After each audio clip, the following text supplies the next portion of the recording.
Hey, hey, how's everybody doing today on the internet? We are just starting off the stream, of course. It's so funny. I always get thrown off by YouTube giving me these little previews about sort of like when we're going live.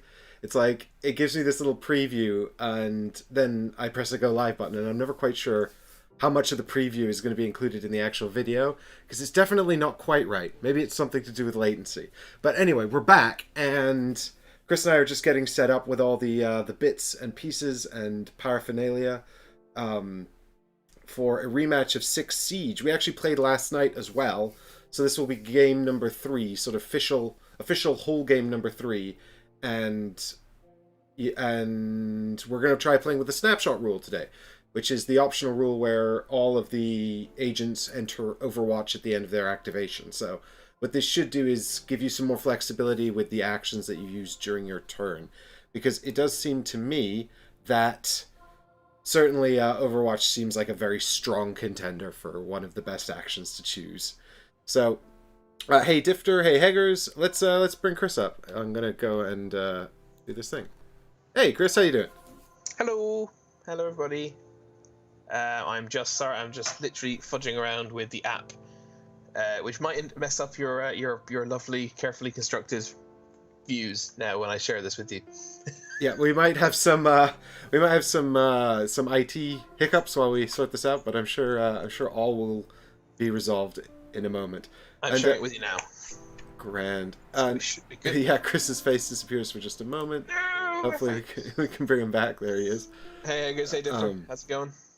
And hopefully if I cut to the game view here, we should have this pop-up appearing as well at some point. Well, we got a Skype face. That might turn into the right thing in a minute. We'll find out. But Haggers, yeah, I noticed you weren't around on the Ancient Chronicles streams, so let me know what you think catching up on them. It's definitely kind of jury's out on the moment on whether I continue playing Ancient Chronicles or not. Because I'd like to find out if people want to see more of it, basically. I didn't think that I thought that the first few went pretty well in terms of actually playing and getting the rules correct, but yeah, so we'll have to see if we do any more of that. But of course, we'll put up the Patreon vote later today for the game we play in July, Which will be... What was the game I kept trying to make you play? Cerebria. Cerebria, that was it. Everyone vote for Cerebria, I really want to play it. Well, actually, now that they're lifting some of the lockdown rules, Chris, maybe you can come over and play Cerebria, so I don't have to do it on my own, or Yes, learn it. You can teach me. That was my plan. I don't think you can play. Is there a solo mode? I don't think there is. Hager says you've been streaming Ancient Chronicles at ungodly o'clock. This is true, and I do apologize for that. I mean, fortunately, some of us have to work in the morning, including Mike. Yeah, but the fact is, fortunately, there's some Americans who can join me. Seems I think a reasonable time for them, but also it's just getting through the rule book. In my sort of final review, I did say it was 50 pages of quite dense material that made me want to cry, and I stand by that quote. But it's also like nothing individually in the rulebook is particularly complex, but Ancient Chronicles is very much a game that's like, I'm a very, very intricate system, and I'm unapologetically intricate. And if you don't like it, this isn't a game for you. But people like it because it's that intricate. So it's just about whether or not that's something that appeals to you. But it did mean that I was often quite late starting off the stream, because I was literally sitting there reading the rulebook, trying to figure the game out. Hey, RC the High Dwarf is here in chat. He actually left a bunch of comments on my Ancient Chronicles series, so thank you for your feedback, RC, and I have been reading it, and so far you're the only one that's commented and said, please keep going, but I do appreciate your enthusiasm, thank you. We had a few comments on the video for the last Six Siege, that's why we're playing with Snapshot now, and Yes. a few rules clarifications as well. We're still not 100% sure about the rules clarifications, but we're going to try and play what we believe is the correct version this time. That was a flawless segue back into Six Siege, Chris, thank you. That's all right. So, yes, we are here to play Six Siege. It seemed a good moment. Here we are in I'm just going to see if I can sort out this little tablet Steam thing here. There we go. So there's our timer, our clock's down there in the corner. And yeah, we had a few comments on the last game of Six Siege basically highlight. I also got told off. I got told off. Apparently laser pointers are fine. And also, apparently, the dice are not as swingy as I was making out. So we did get linked to a dice probability table, which I can bring up on screen, so maybe I will. But we did play last night, and we got quite a few big swingy dice rolls as well. And something I kind of pointed out was, even if I do agree that dice tend to even out throughout the course of a game, but if you get your big, massive, lucky roll when you only needed 1 damage, then it's and then you get your crappy roll when you were hoping for your lucky roll, then the inverse is true for your opponent. Then even with equal dice distribution, it still can end up being massively favoring one player. It's not so much so I guess it's useful to sort of define what we mean by swingy. And of course, in the first stream, my knee-jerk reaction to describe the game as swingy was because it had felt quite high variance to me. And that was an emotional reaction, of course, because I didn't actually have any data or statistics to back that up. That was just how I felt playing the game. Now what we've got here is some actual data that we can look at, which is, of course, this table which I've brought up on screen here, put together by a French board game geek user whose name I have. Pierre Lanrezac. I'm probably pronouncing that horribly, but Pierre put this together, so thanks to him for doing that. And this actually shows you essentially what the average you can expect from the dice are, and of course their distributions as well. So you can see on the left side you've got all the different, the 3 different dice in the pool. You can see the yellows have 2 zeros, 2 1s, and 2 2s. The orange is 0 1 1 2 2 3, and the red is 1 1 2 2 3 3. So, and so you can see that the average damage expected from a roll of 2 yellow dice is 2, for example, and that's the 4th row there. But also what you've got here in the table to the right is actually the likelihood of being killed in 1 hit by an attack based on your total hit points and cover. So you've got the 3 columns, which is no cover, light cover, and heavy cover, and then within each of that you've got 3 sub-columns, which are your total hit points, 4, 5, and 6 across the 3 columns there, and then they're correlated with the rows of dice on the right. So you can see, for example, if you're in no cover and you have 4 hit points, if you're shot at with 2 orange dice and 2 red dice, there's a 97.8% chance you will be insta-gibbed. Hager says, ooh, statistics, but this is technically maths. And I think it's too early.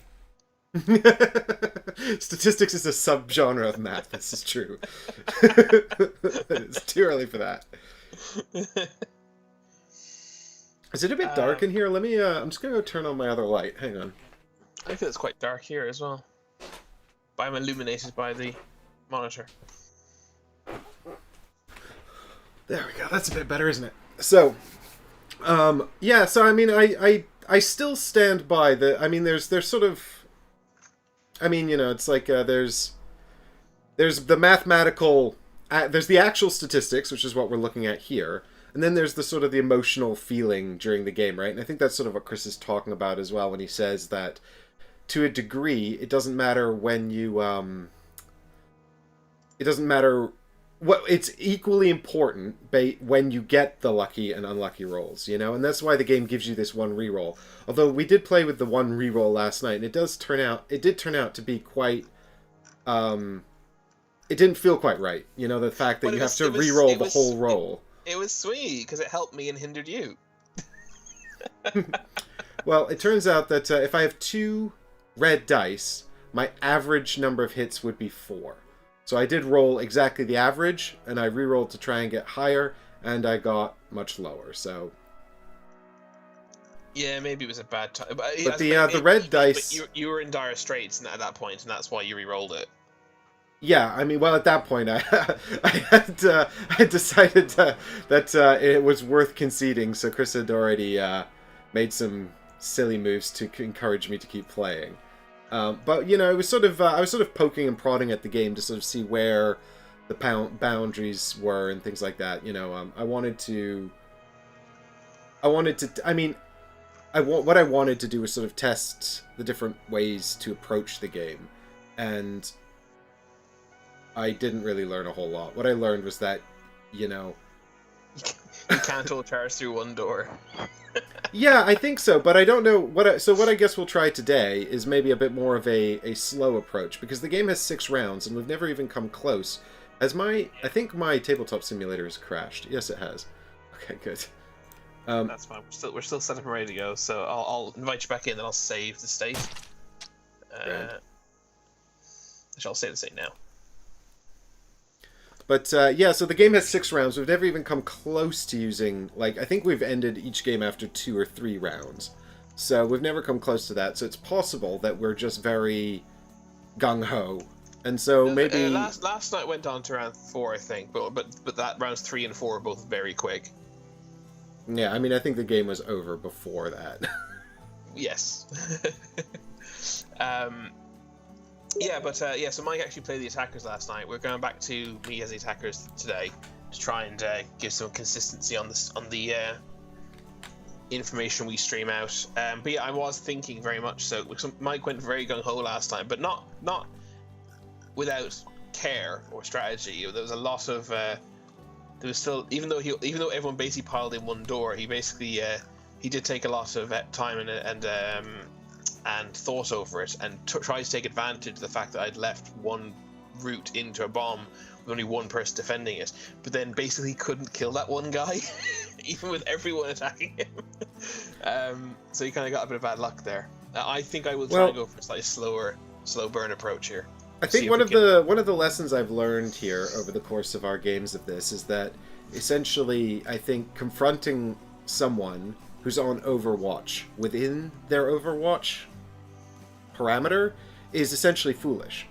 And I'm hoping putting that lesson into practice will improve the sort of the tactical gameplay of our confrontation, and also hopefully show that the game has a bit more to it than I've discovered so far.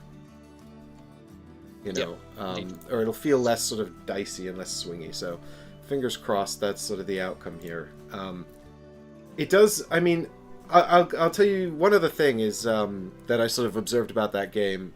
Is this going to come up with a Tabletop Simulator?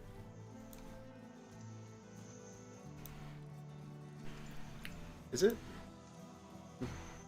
Have you... Oh, it was off-camera diff. We didn't stream last night. Yeah, we're just playing... So that way I could pout about the dice without being found out. Why is Tabletop Simulator not working? Not appearing on stream? I don't know. It's one of the magical deep joys of OBS. But while I try to figure what's going on here, I just wanted to say that one of the things that was deeply concerning to me, which is, and you picked up on this little combo, and you used it as well in our game last night, which was having Rook and Pulse in the ceiling. Although I don't think you actually had Rook in the ceiling for real. No, I decided to bluff that because I knew that obviously you'd use that. You were going to be aware of me potentially trying to copy it, so I made it look like I was doing it, but actually Rook was elsewhere. But then it turned out Rook basically didn't do anything because you never went near him, and I didn't really have time to bring him over. So it was a bluff that didn't really work out. But it's a nice combo. It's definitely a nice combo. I still used Pulse. Pulse was in the roof, in the upper floor, and he did use his ability to shoot pinged people from the ceiling. Because something else we played incorrect last time is every time someone is shot, they are pinged for the rest of the round. So yeah, Pulse is super useful in the. You've been kicked again. No, I actually quit because I'm gonna hopefully. I'm trying to fix the game here. Oh, I just noticed something. There's player aids now. It was like proper player aids. Yeah, they've updated the mod. They had because they had player aids for the instructions on how to use TTS. No, these weren't even here yesterday. No. I don't even remember seeing these a minute ago. Was I just not seeing them, or I don't know. Anyway, they're here now. That's good. But So yeah, so you get pinged whenever you're hit, which I was saying to Chris felt a little unintuitive because one would imagine that's due to sound, and I I don't know. I think it's more call outs. I think it's like, I see him, he's over there. It's a bit like in the video game, you can ping people through. I don't know if you can ping people when you're playing as an operative, but you can definitely ping people if you're looking through cameras. But so are we saying it's some kind of electronic system used by the operators? No, I think it's just meant to be really highly trained soldiers saying he's over there in a very clear and concise way that actually does give the information needed to shoot him through a wall.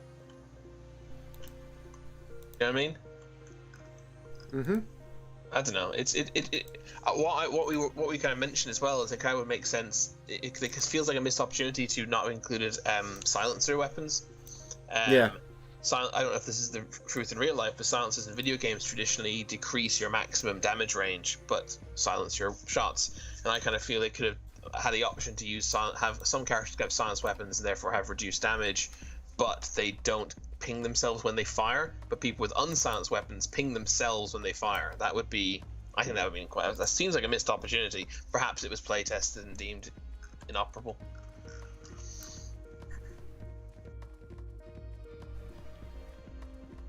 Oh, wait, Chris, are you talking about the game aids next to the instructions for the camera? There's also one next to that, which is which has the available actions. Oh yeah, no, that was here the whole time. I think you just not spotted it. I'm blind. Okay. I guess my view was restricted. That's what Hager said. Hager said he can't say anything, almost as if his view was restricted. They're talking about Pulse. Yeah, Pulse. Sorry, to get back to my point about Pulse. That was also one of my... So I had considered yesterday when I went on this sort of full-on assault on the single room, I had kind of considered the idea of coming in sort of further away and making my way through the house via a longer route or something like that. But the reason I chose not to was because I felt like I was going to be going through all of these rooms where Pulse and Rook could just ping me and Pulse can shoot down through the floor and hit me. So I'd wind up taking a bunch of shots, which I could avoid by simply barging into the room with the bomb in it, right?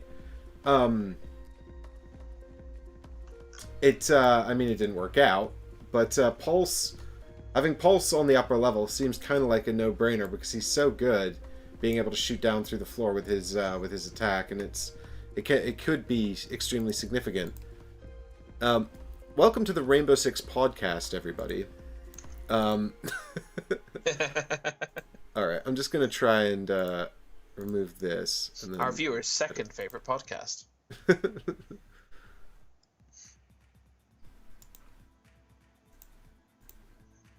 Is this gonna bring it in?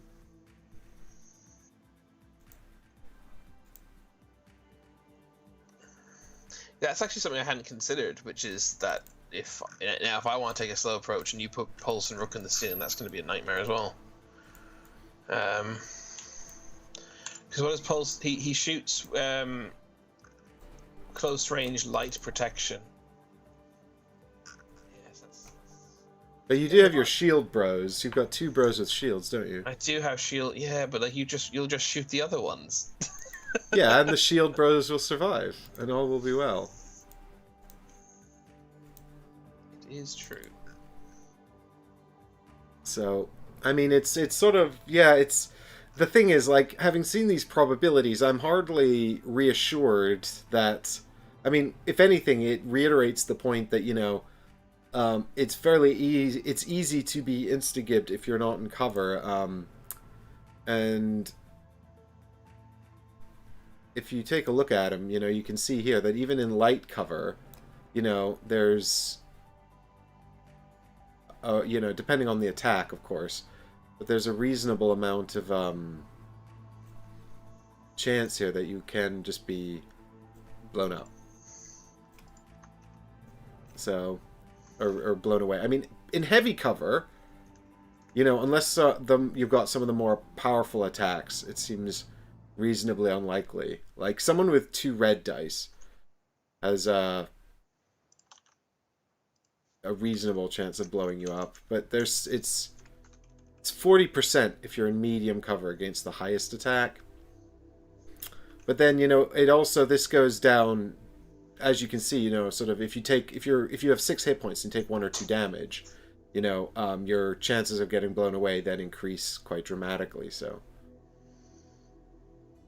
RC the High Dwarf is asking, are we playing the same characters? We are, or teams. We're playing the same teams. I'm playing attackers, Mike's playing defenders. We have changed our operators slightly, which we will show you as soon as Mike gets Tabletop Simulator to stream. I genuinely have no idea what's happened to it, or why this is happening. Is it worth just restarting OBS entirely? Yeah, maybe. Unfortunately, let me do that, guys. The stream's going to go down for a hot second, and then it'll be right back. So don't forget to hit refresh in 30 seconds, okay? Yeah, in the meantime, you can check out the link that I left by Difter's request. God damn it. Hey! I have deep tactics, just you wait. We're all excited for the deep tactics. Is it working now? Yeah, it's back now. It's back now. Yay! Sweet, okay. It's just a case of restarting. So you can see then we have indeed changed some of our operators. Yep. So what we've got here, yeah, we can take a look at Chris's operators first if you want to tell them what you've changed. So I've kept Blitz. He has a shield and can use the shield to flash people and stun them, which is pretty cool. I've kept Thermite, who has the ability to destroy heavy fortified walls and fortified accesses, and you can do so from the you can do so from the roof. You can destroy reinforced accesses potentially. I've swapped out I swapped out Sledge for I swapped out somebody for Montague. Must be Sledge because Sledge is gone. No, Sledge is for Thatcher. I'm trying to think who I got rid of for Montague. Was it IQ? I can't remember. I think it might have been IQ. Anyways, Montague is similar to Blitz insofar as he has a shield, but he can basically turn the shield sideways and make it an even better shield, which can help people adjacent to him, and he can also get up to 4 protection instead of up to 3 protection. But it's an action for him to extend the shield out. Yeah, I'd actually love to know what the probability of him taking any damage ever is. I think you'll find you'll still hurt him. Well, I'll just take grenades because we decided those ignore cover. That's the problem, man. Grenades are such an issue. Yeah, we could not find a good ruling on whether or not grenades apply to cover, or for that matter, really how to implement them anyway. It makes sense that grenades don't give you cover, but it does also. I mean, like grenades feel like they'll just render my team useless now with their shield, who are focused on shields. But whatever. Yeah. Fuse, I've kept, and I've replaced Sledge with Thatcher, who basically has an EMP grenade to destroy electronics. Mm-hmm. That's it. So here's a kind of a follow-up question, actually. Who was I looking at? We were looking at.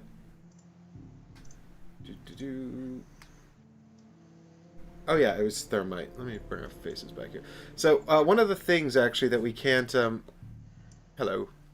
So one of the things that we were discussing was the ruling on whether Muse stops these tokens, and we found a part of the rule book that said that doorways count as being in both rooms.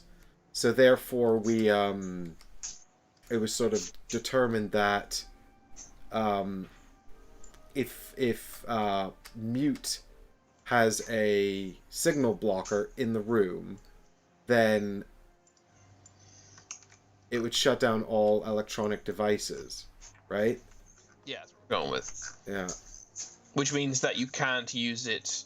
Which means that if mute has a signal disruptor in a room, you can't blow up a wall in that room from the room adjacent with an electronic.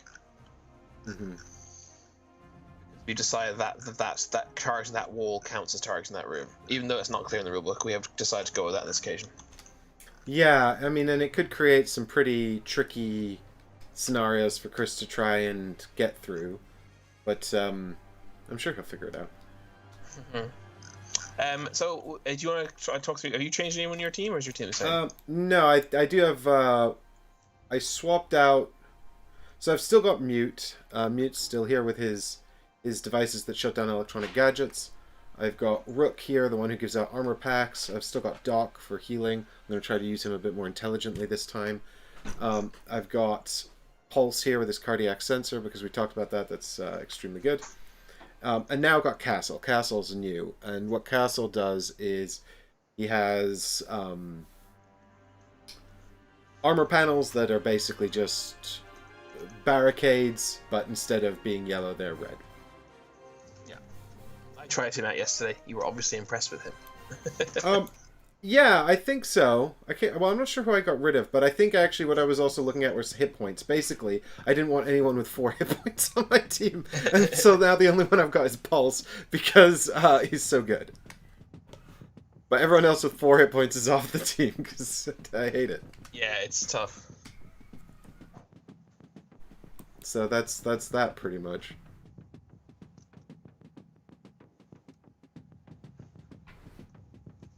Leanne literally just popped in. I don't know if you guys saw her on camera there, but she literally just popped in to bring me like the noisiest snacks. Very sweet of her. Not sure if I can eat them right now. Although she probably just doesn't like them. I think we're ready to get going then. If you want me to start you off on your thingy, on your deployment. Would you like me to? Yes, please. Okay, I guess here so. we go. Well, you get 30 minutes for your thing, so... Sorry, hang on, need to... Okay, so we're going to try... Let's go on the same initiation difficulty, so we'll have 2 minutes per operator. And we're going to enter Mike's deployment now. So you'll have Mike, to remind me of go. the order in which I do these things, because I'll always forget. So to be honest, I think it doesn't really matter, does it? I feel you could just mess around. The first thing you have to do is move or remove up to 5 of the gameplay elements. Mm-hmm. The ones on the board here.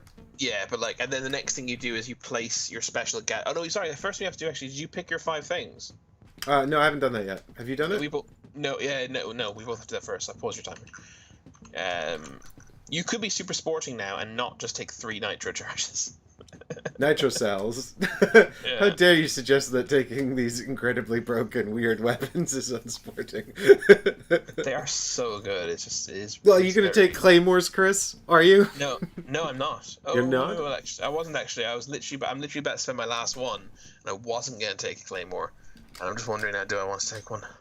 Also, why are my frag grenades worse than your nitro cells? Yeah, because obviously the defenders are underpowered and need overpowered grenades to make up for it. I mean, really, by not taking nitro cells, I'd be nerfing myself.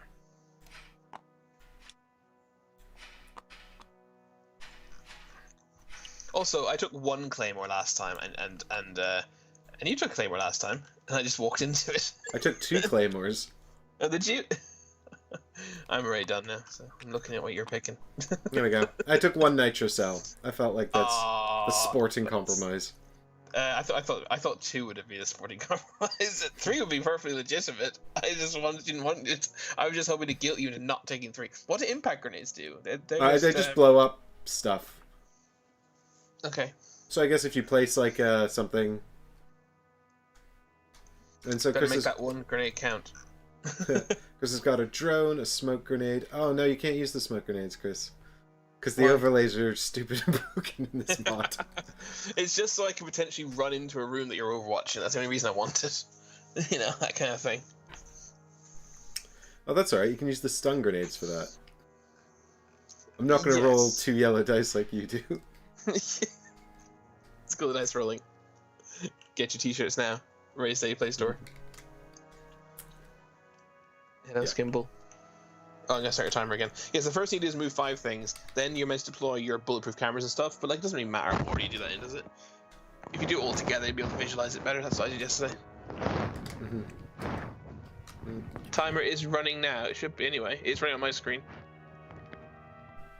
I think that you're gonna have to mute your microphone if you're gonna have the cat there. Timer's not moving on your on the stream for some reason, Mike.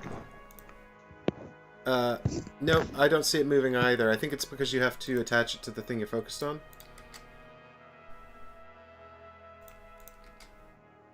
Right. Okay, what am I gonna do here? Did I get rid of the barbed wire guy? I did. Okay. Yeah, I hadn't snapped the windows correctly. Thank you. Alright, well, let's get one of these bulletproof cameras here in this room. And this camera's watching over there. I guess that's fine. Get one. Oh no, wait, these are the signal disruptors, not the bulletproof cameras. You can do it all simultaneously, so you can visualize your plan. It doesn't make any difference. Cool, thank you. Right. So we've got a signal disruptor in both of the bomb rooms, which feels right and sensible. We'll have...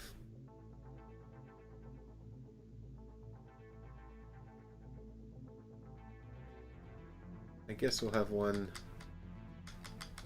And you know, I'm going to wait and think about where I'm going to put that. Let's change this to 40 as well. Alright, so we've got these armor panels that we can put out.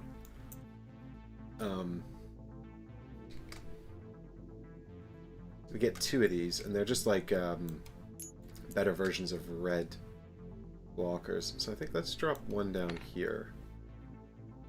Just prevent that business from becoming problematic. Can I move this over here? Get off that fence, Difter. Is there chat? Why can't I see chat? Oh, goddamn YouTube.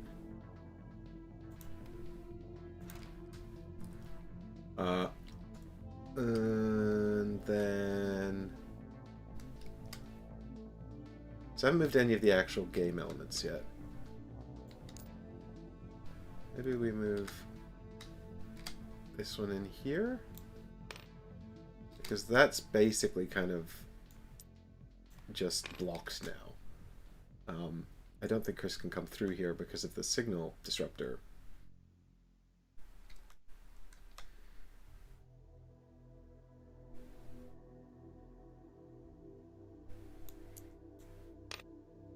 Which kind of makes this the obvious one to go to, really, doesn't it? So let's have a think here. That's the one problem with the way we're interpreting signal disruptors. It kind of makes it possible for you to totally block off entire entryways. If I have castle and mute, I can essentially block off doorways and make them impenetrable.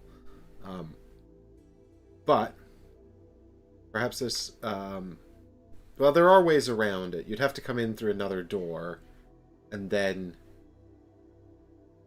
and then destroy the signal disruptor. So, actually... Maybe I should put the signal disruptor somewhere really annoying and stupid. Like here? Let's have a think. How does line of sight in this game is actually quite tricky to figure out, I think. This camera is not even there, so let's put this camera over here. Let's move this one there. Someone there could possibly... No. There could maybe see it. I've made the timer stop again by... Not for you, not for me, but for you guys by messing around my windows again.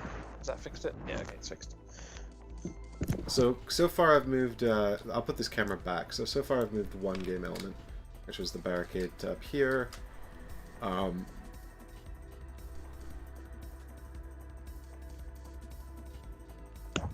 Nice game, Bolt. I'm gonna move... He's had enough human time.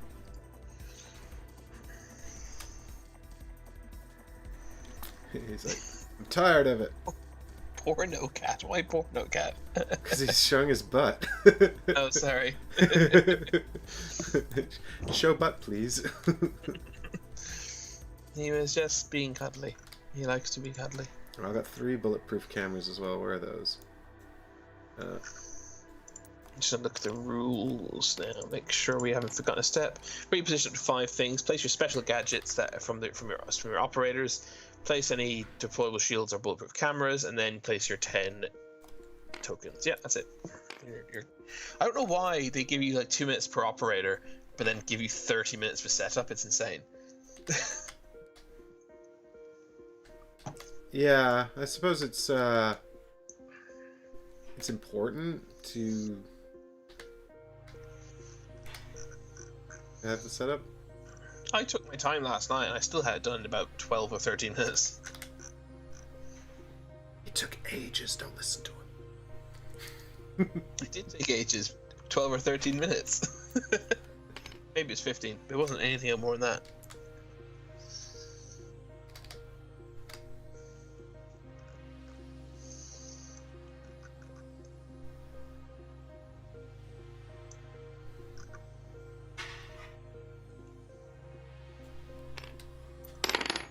Hey. Wait. So I've moved 2 game elements now.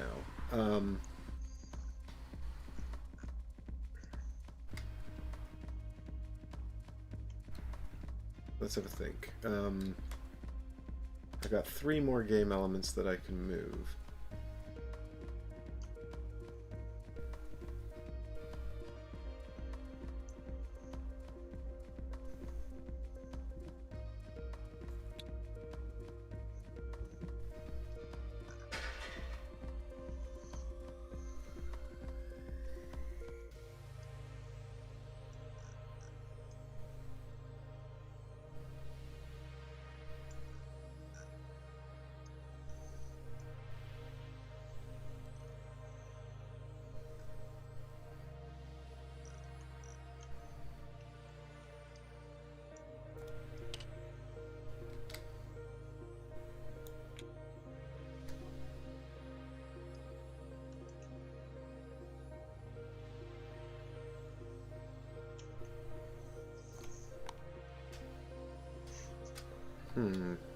So wait, that's 1, 2, 3. And now we've got 2 more that we can move. Sorry guys, YouTube is still crashed, by the way. I'll let you know when it starts responding again. I can only assume we're still live. Chris will let me know. Yeah, we're still live. What do you mean YouTube's crashed? It's just doing its thing where it crashes. Right, here we go. It back.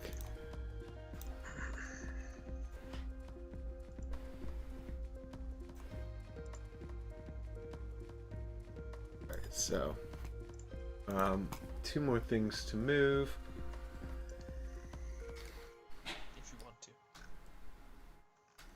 You don't have to.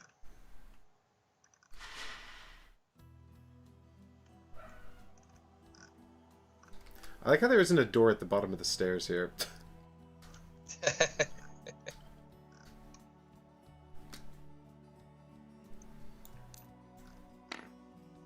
Oh yeah, I have 1 more signal disruptor that I haven't even placed yet. I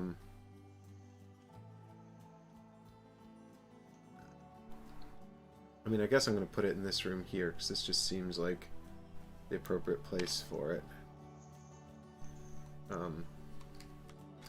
I mean, strategies. Don't look at me.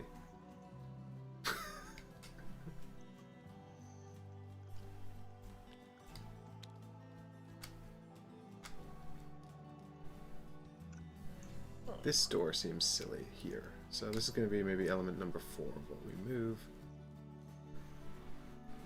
It's a single one, though. Can I take this? No, I can't. You may not replace it, no. Or turn on its side. Can I? No. Is there a way to... Nope. You can't turn it on its side anyway. It won't stop. It just goes 180, I'm afraid. Alright, let's leave it there, then.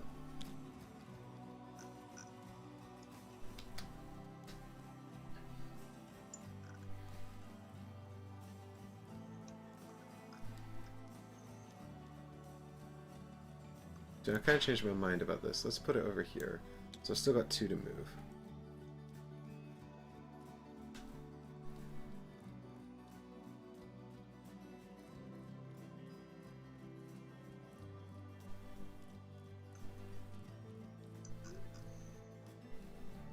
Hmm.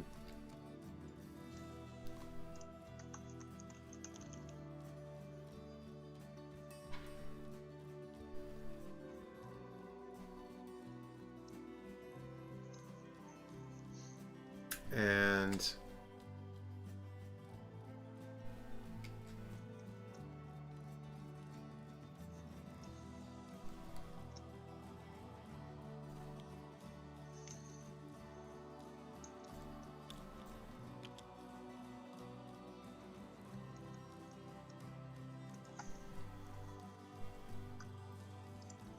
I'll go 1, 2, put it here.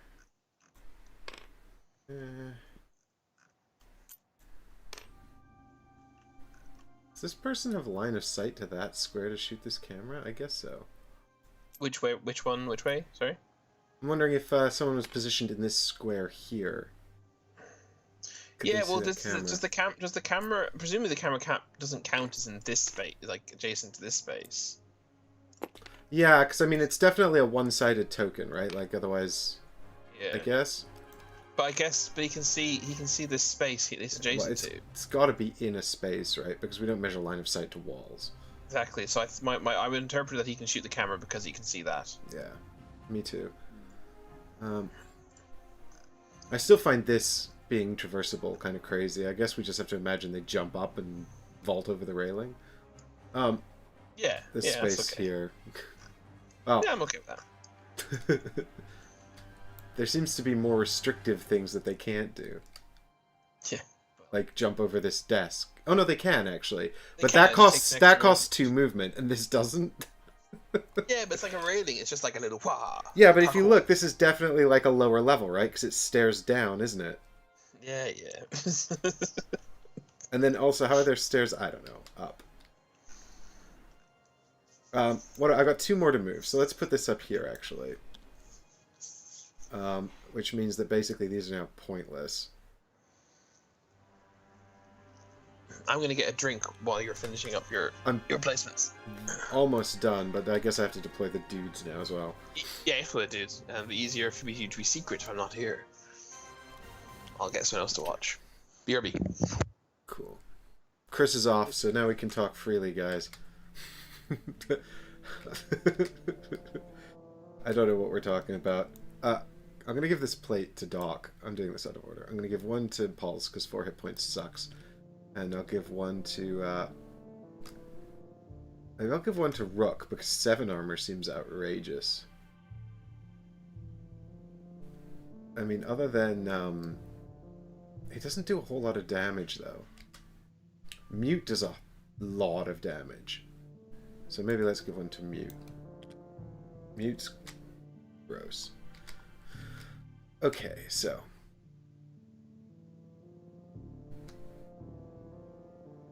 Let's have a think here. I want to put... Come on, there we go. I want to put 1... so this is the real Pulse.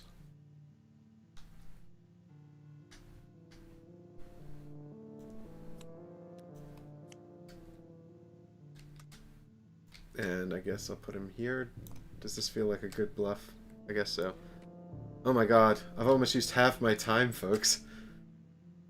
And we've got 1 Pulse, possibly upstairs. And let's guard this. And I mean, Chris can get upstairs actually from any of these outdoor ones as well. So really it's about where we want him to not come out. So where do I not want Chris to come out? Here. Because I removed the camera. From there. The Mike Show. Oh my god, guys, I finally got my own show. It's amazing.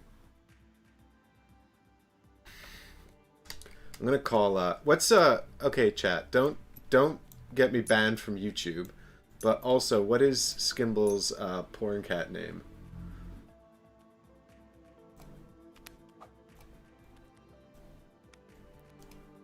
So I'm thinking there's going to be a lot of seeing as I'm all on Overwatch at the start, there's probably going to be a lot of pinging anyway, so maybe I don't need to worry about this so much. Let's put this one here. And then we'll put this one...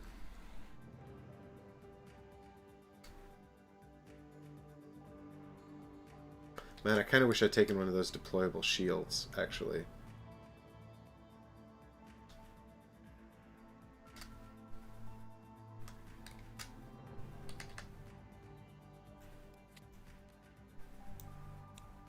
Put this one here, I think. Wait, is he better at long range or short range?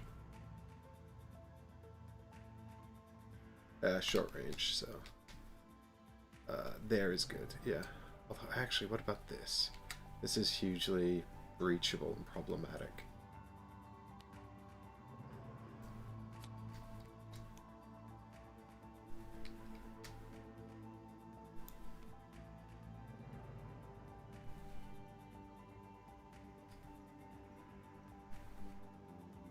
No cover is death.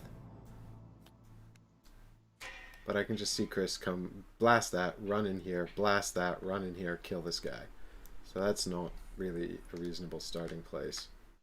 I mean, unless we have someone with... Okay, so maybe we actually put him there, but then we have someone with really... But then Chris can lean out and then blast him, or he can just flash the room.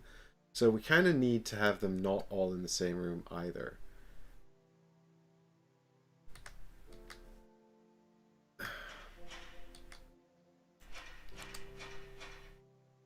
It's a shame they can't be deployed leaning. That feels bad. But maybe that's part of the idea. So maybe we just put him somewhere like over here with the idea that he's just gonna... I mean, he can run... The bomb is an obstacle, so 1, 2, 3, 4, 5... 1, 2, 3, and then there. Yeah, so we can put him there. Hello! Hello! Do we get any... Is chat going to betray you and tell me what you were, everything you said?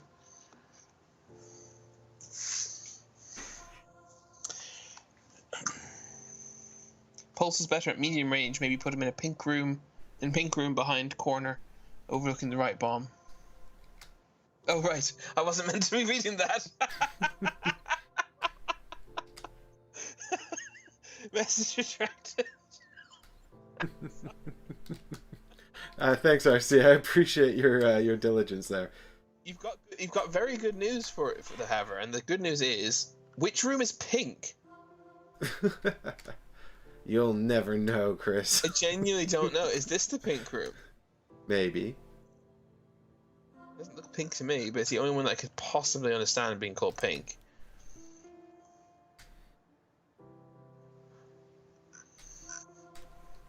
I have to put Rook's Overwatch on as well. Sorry, High Dwarf. That was my I didn't realize that there was I didn't realize I shouldn't have been reading stuff in chat. I'm sorry. It doesn't really matter because now Mike can either bluff, double bluff, or not bluff at all. In code names for the colors, I like it. Also known as actual colors because I can't tell. This is when colors truly upset me. A board like this, I actually don't know what any of these colors are. That's orange. This is like the big, massive room on the far side of the board where Pulse's Overwatch token is. Is that like browny orange? I can't do colors.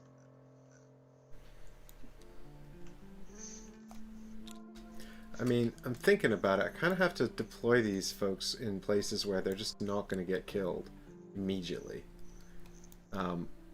By stint of being too far from entry points. You know what I mean?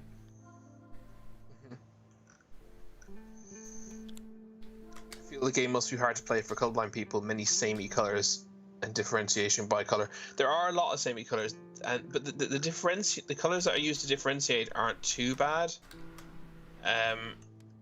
I found the main thing I found from a genuine issue with Difter is seeing if a wall is. I have to scroll my mouse wheel and zoom right in to see if a diamond on a wall is orange or red.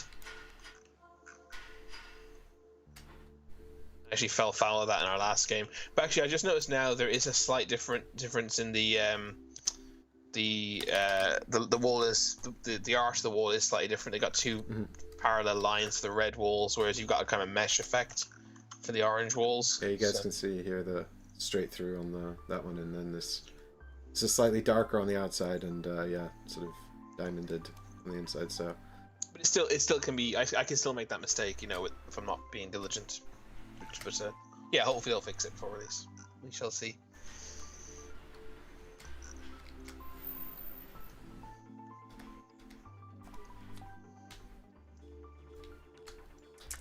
watch my back, Castle. Okay, Castle.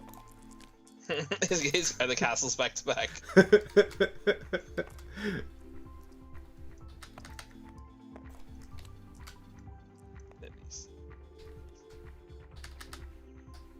Oh yeah, that's fine.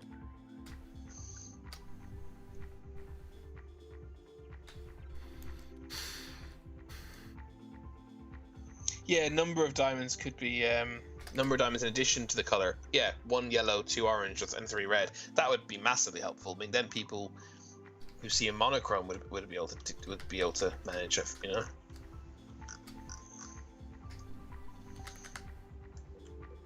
I'm sure we must have monochromatically visioned gamers. They must exist. Is that a real condition? Yeah, I've never heard of it. Huh. So it's like people who see black and white. Yeah, I'm assuming they see various levels of grey. I don't actually understand what they see, but yeah, they don't perceive color. Man, that must be unfortunate. I guess so, but at the same time, if they've never known color, then it must just be frustrating to not be able to not be catered for. But I imagine they don't know. It's a bit like, I don't know, I'm missing out on not seeing colors correctly. What's this color shit that everyone's raving about? There are people who see 50 Shades of Grey. It's true, Eggers. And then they go on to IMDb and rate it very, very poor. I assume I haven't actually seen it. I heard it wasn't very good.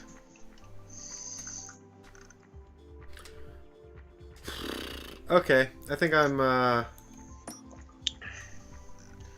Remember when you told me I took ages with yeah, my well, deployments? I was talking to chat. I think I'm done.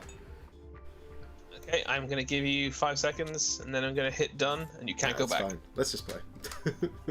Done. I'm either done with setup or bored of thinking about it. Those were your 5 seconds anyway, so... Since you've been playing the game, which operator from the expansion were you most excited to see? I love me Callie. Is my chat not updating? The only operator I can actually think off the top of my head that I know about from that isn't in this is Frost, who is really, really amusing in the video game and can cause some hilarious insta kills to the attackers. But I assume in this it's like, because in this it'd be less interesting because you can see Frost basically has she has a trap which you put an insta give trap essentially, and if someone jumps in a window, and she puts it at the bottom of windows usually, and if jumps in a window they just die when they land on it, so there's nothing they can do. But in this you'll be able to see it, so I don't really know how it'll be, you know. I'm bringing up the stream on my phone because the chat on YouTube keeps breaking. Placing traps randomly in the map is the most fun, especially, and you can also cover them up if you put like barbed wire on them as well. People sometimes jump into them thinking it's barbed wire, and then it's fine, I'll just move slowly through this, no problem, and they die because it makes it hard to see her traps. I really should concentrate on what I'm doing. So where is everything? You got bomb number 1 is over here. You got potentially Rook and Doc just aiming at that wall. You've got a single disruptor in there, so I can't blast through the wall at the back. I can't flank them as a result. And Castle's covering that anyway, potentially. There's a clear way in just here, but you've got loads of dudes around there. Where's the other one? The other bomb is here with Pulse and Mute covering the easy exit. Yeah, you just put a single disruptor in both those rooms. What am I supposed to do here? Like, what am I supposed to do?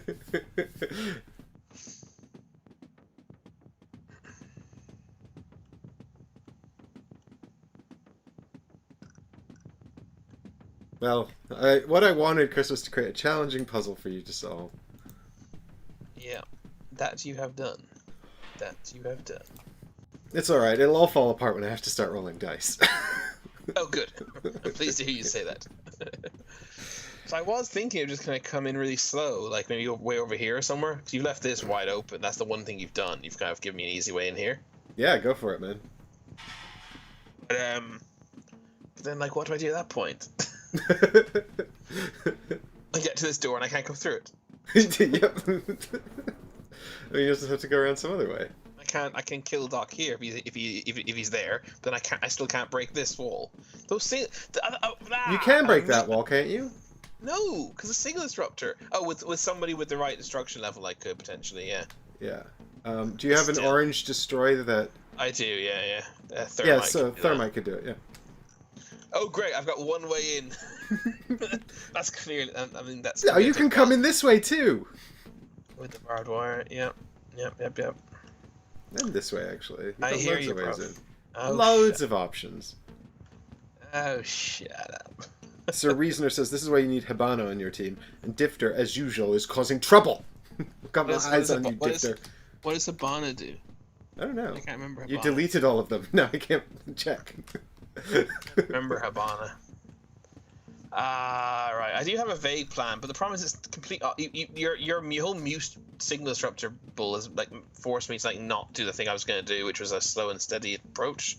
I have to do something a bit more brash now, I think. Really? What's wrong with the slow and steady approach? Because I'm just going to reach doors that I can't get. I can't because I'm going to reach doors that I can't open. Well, how do you know until you tried? Because the rules of the game are in black and white. So they're accessible to the monochromatically visioned people. Exactly. Now you understand. I mean, I wish the rules were black and white.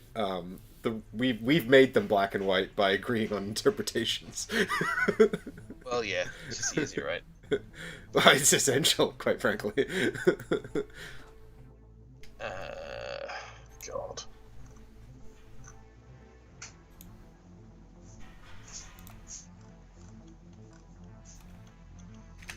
Okay, we're gonna put Thermite's gonna go here. And Fuse is gonna go here. So Reasoner says Hibana destroys red walls and her ability is like a thermite, but it's thrown equipment. But is it electronic, Sir Reasoner? Because if it's electronic, it's blocked by the signal disruptor.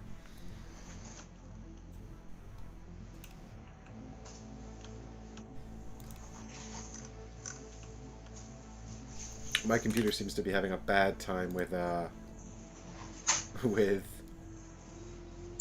my internet browser for the time being. So, looks like no chat from Mike. Wait, by the way, we interpreted, Mike and I, that you can't start here, in this little balcony area, even though you can just walk from there to there. Because it's not one of the outside black spaces.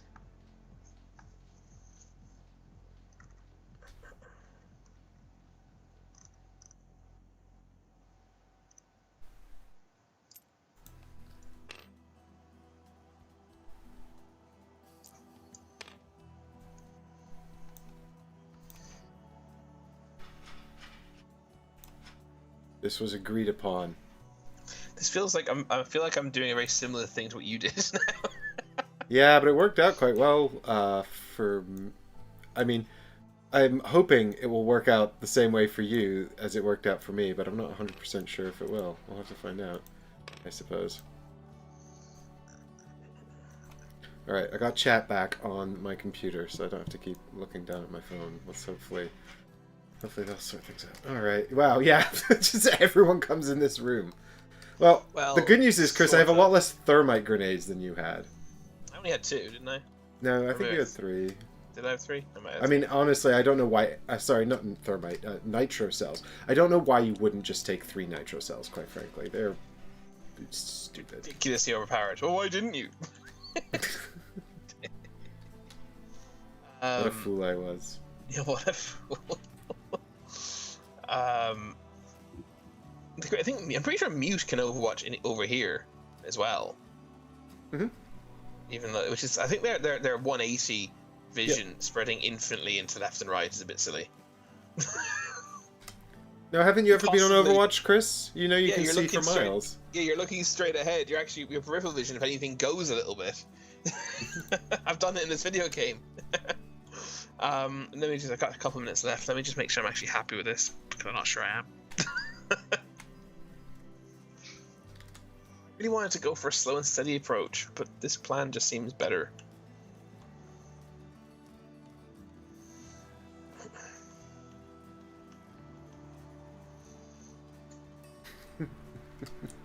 Well, that was kind of my sort of response. I was like, oh, I really want to go for slow and steady, but You could have, because I didn't have signal disruptors. You actually could have done that.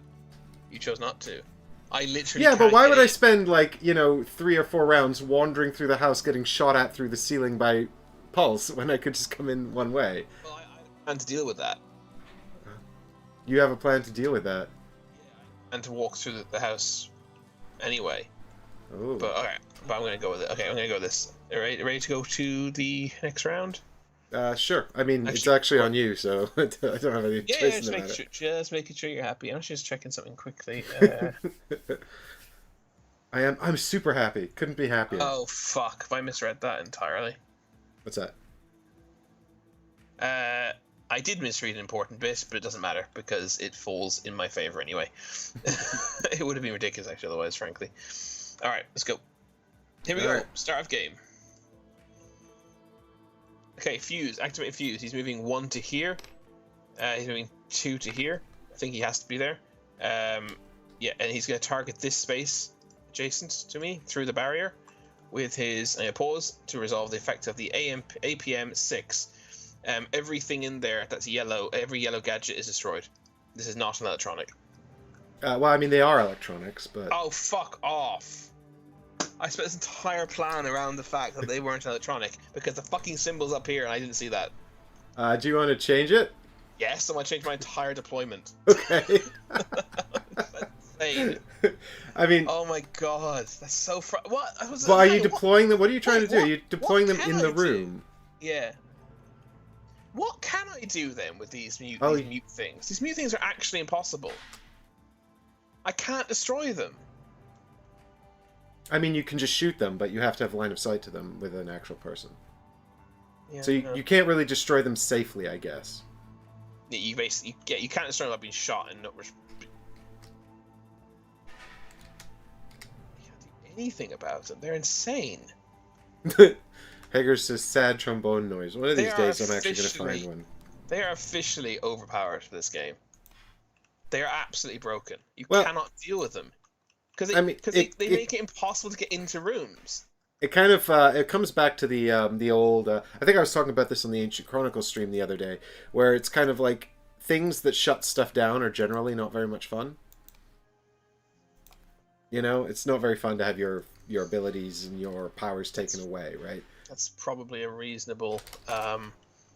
Yeah. All right. Here's what I'll do in that case. Let me just. I won't change everything. Let me just swap Thatcher and Fuse around. That'll fix. That'll make it less terrible. Okie dokie. Yeah. This will be less effective, but it'll still be okay. All right. So instead, I'll activate Thatcher. He moves to he destroy. He'll say he starts here obviously, doesn't he? Sorry. So he moves one in. He's going to destroy this for his second action. I assume you're not claiming line of sight with your Overwatch? No. And then I'm going to chuck this EMP grenade, which is definitely not an electronic, into the room. Oh, I have to check line. Oh, I have to have line of sight to the room, don't I? To space in the room. I think you have to have line of sight to the space you're throwing it into.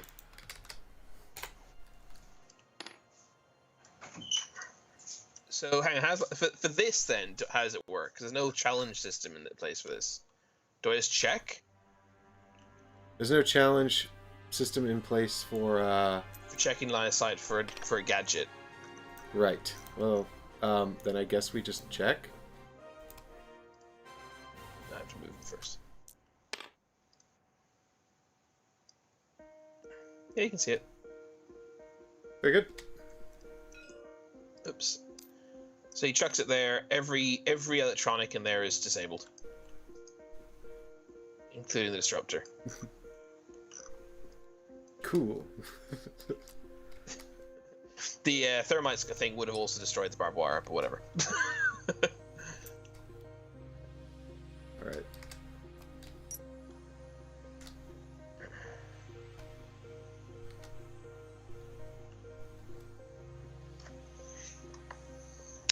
So timer back on, and then so I've got no actions left at all, but I can move Thatcher.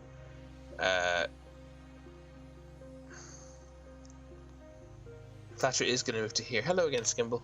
Going to move out of the way to there. Mwah, you're very cute. Okay, and then I'm going to pause so I can read Montague's rule, if I may.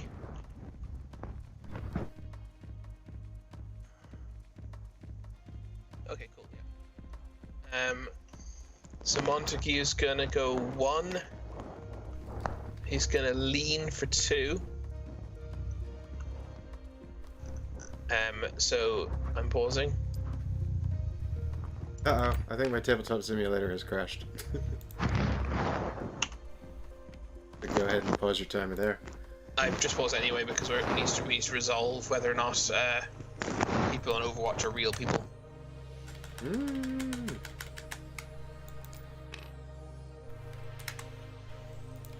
That's a good point, actually, Haggers. Like, line of sight for grenades, for like an EMP grenade, doesn't really make sense. You can just chuck it around the corner. Maybe you don't need line of sight then. Maybe you just pick a... You do, because it's a throwable, so you can throw it up to 6 spaces. You need line of sight to where you're throwing it, to the space you're throwing it to. But,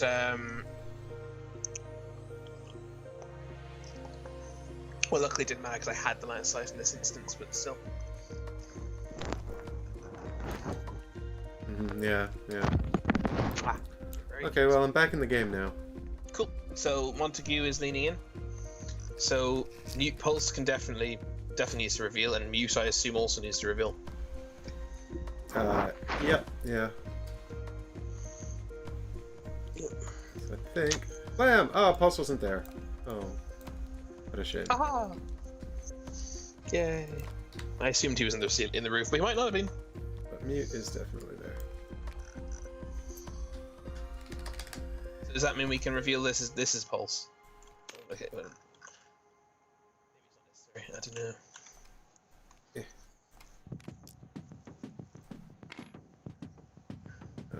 Right. Where did I put Mute's other token? Where's other Mute? Oh, he's over here.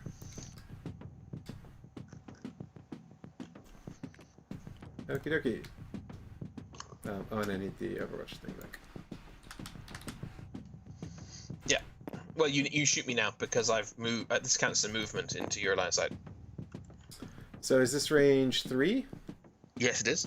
Okie dokie. So I shall shoot you with 1 orange dice and 2 red dice. So I've got 4 protection because I have 3 from the wall, 2 from the shield, and Montague is allowed to have up to 4. Yeah. Which is special rules. Pretty average rolling. Takes 1 1 damage. You say that's average rolling, Chris. Oh god, nobody can see anything because I forgot the hang on. It is. You got 3 on one red, but 1 on the other red. So the reds are average, and then your the orange has blanks, 2s, and 1s, and you got 1. Yeah, but the problem is we've got no game on screen. No, I know. That doesn't change the fact that it's still average. I think it's average, isn't it? I don't see how it's not. I don't know. I was about to bring up the probability to check.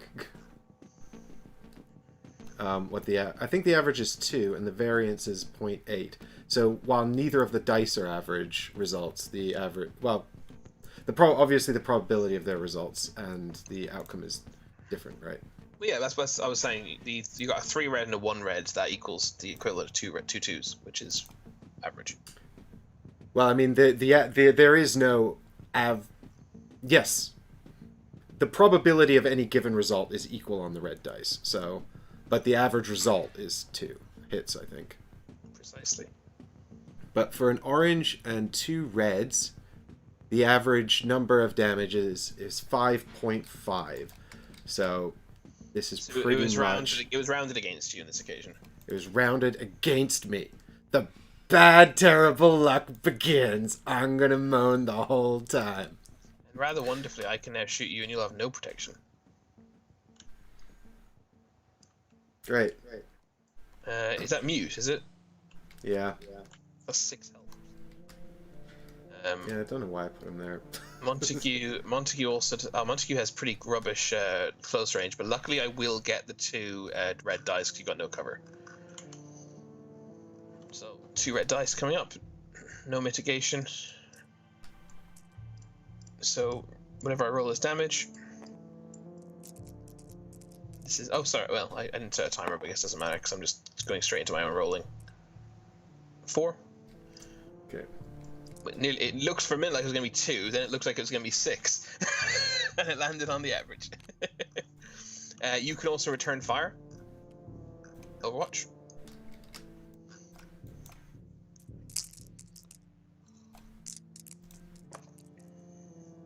Nothing. Oh, 5. I don't know if that's... Yeah, it's 1 damage. That's 1 damage. I can only have 4 defense, isn't it? And then... I'm going to go into Overwatch at the end of my turn automatically, aren't I? So timer on. I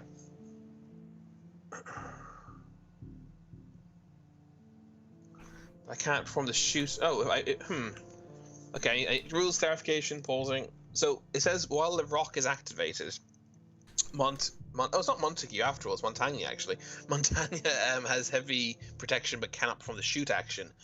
When you Overwatch, you are riposting. So you're saying is can you shoot with Overwatch while... Yeah. If I enter him into the rock mode, which there's actually no point in... Well, there could be a point actually. So. Well, it just says the shoot action, so I presume it's fine, even though it seems to make no sense. But let me see if riposte is... Hang on, hey, under ripostes are managed like shoot actions, except the Overwatch token is not removed. So I'm going to assume he can't. Timer on. So I've got 1 action which I don't really care for, which is really annoying. Cujo, do you just show up and troll me with this damn statement? What was that? Cujo Painting just shows up on every game we play and says, Fantasy Flight have knocked it out of the park again. This is the new Rainbow Six game from FFG. I don't think FFG have ever done a Kickstarter.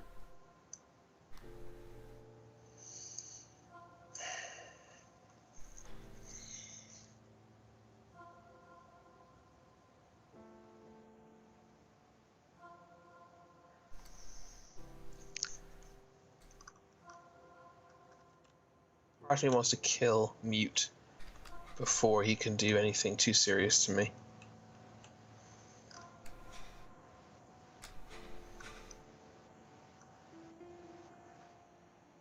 Seems reasonable to me. But obviously I can't. Maybe I should have brought a frag grenade. I could have thrown it with Montagna.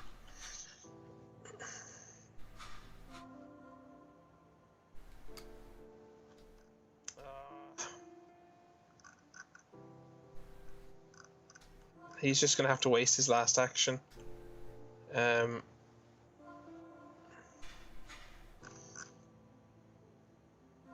he enters Overwatch automatically. Does that mean you shoot him? Does that mean you riposte against me?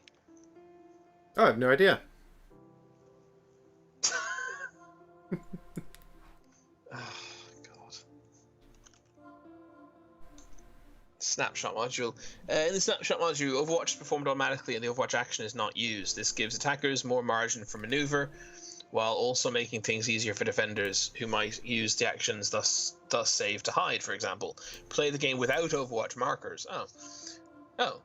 During setup, leave the Overwatch markers in the box, but retain the entryway Overwatch tokens. Immediately before an operator's ending operator's activation, control player reorientates a miniature or hidden to indicate the Overwatch direction. Operators that end their activation on the upper floor must Overwatch an entryway space, or attempt to do so by disputing an entryway space Overwatch by an opponent. It doesn't say. I mean, we still kind of need the tokens anyway because I agree. the figures don't actually have directions on them in this mod.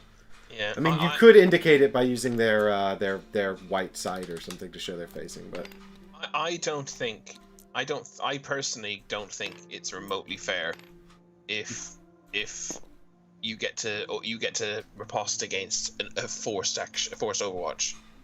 It actually says the Overwatch action is not used, so it's not an action. All right, let's go with that interpretation. But do you agree? Yeah, sure. Because it puts me in the position, right? Because the broken way the lean rule works, I either lean to here and you shoot me and then move out of the way, or I Overwatch and you shoot me. Yep. Actually, maybe you don't riposte against Overwatches anyway. Actually, do you riposte against every action? Cujo, I fully condone this action. Whenever operators complete an action, situated. We did. I mean, we were. Yeah, whenever an operator has completed an action situated within 180-degree line of sight arc of the operator with an Overwatch marker or an entryway space, blah blah blah, the operators may riposte. Well, it's not clear, but it would seem like unfathomably terrible game design if Montagny is now in a position where he gets shot again no matter what he does. Sure. Okay. Well, then just leave it. Don't. We won't do that. We'll just make our own judgment because. Well, my judgment's also based on the fact that it says the Overwatch action is not used. Yeah. Yeah. It's not an action. It's not an action, and riposte require action. So I end my turn, Montague. He goes in Overwatch automatically. God, it sure would be nice if this was clear, though. Oof, my God, it would.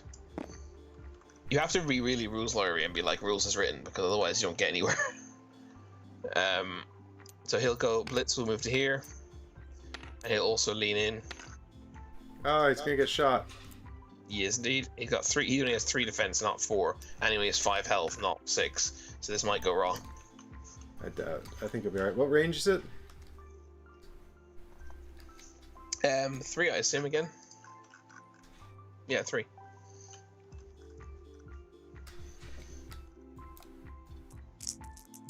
No, wait. Yeah, 3. Okay. 2. Oof, even less damage. So far, I've not rolled above average once. And then now, do you have? I don't think you have cover. I'm not giving you cover. Do you want to challenge me?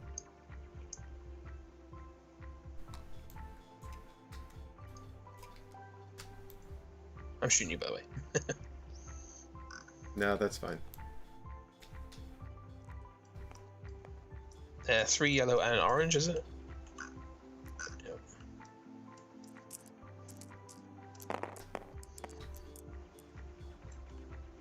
Dead. Yeah.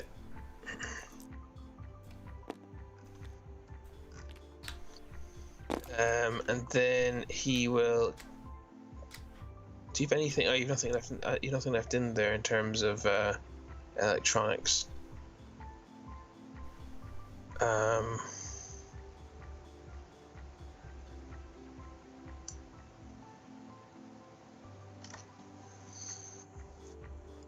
Sorry, timer back on. He's done. He's got 1 action left, and he's got some movement. He's got 3 movement left.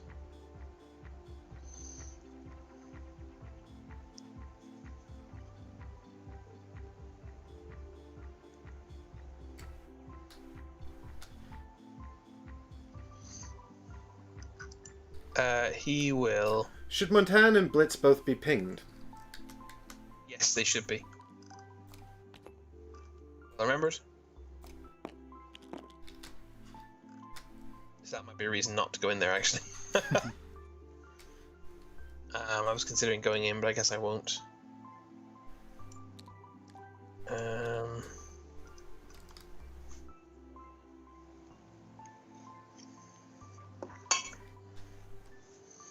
You're not slowed by your own barbed wire, are you? I've no idea. You're certainly not slowed by the bandits' barbed wire, but I don't know about these barbed wire tokens. I'll just quickly look at the rule. I don't think you are, because if you are or not, then I might as well just destroy it. Attacking operators entering spaces, blah blah blah. Yeah, so you're not affected by it. Ooh. So I guess he'll just shoot the barbed wire. Check for line of sight. Yeah, he has it. And then he goes an Overwatch at the end of his turn. Mm-hmm. Oops. That's me done.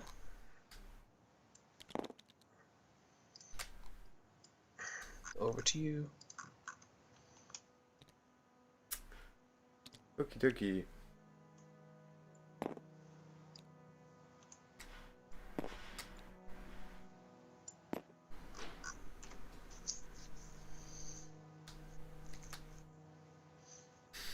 So I guess I'll start with moving castle. Can I destroy? Just a quick question, Chris. If I'm over here, can I destroy this barricade? Or do I need to be? Yeah. So these ones you have line of sight because it's they're double spaced. But I think these ones you have to. Let's just find out. I guess you have to have line of sight to it, right? So that's yeah. You can see that. Okie dokie. Although we actually agree we don't draw line of sights to walls, but but even if we did, you can see it. But yeah, I don't know. Basically, I think you must be able to because you can see it. Mm-hmm.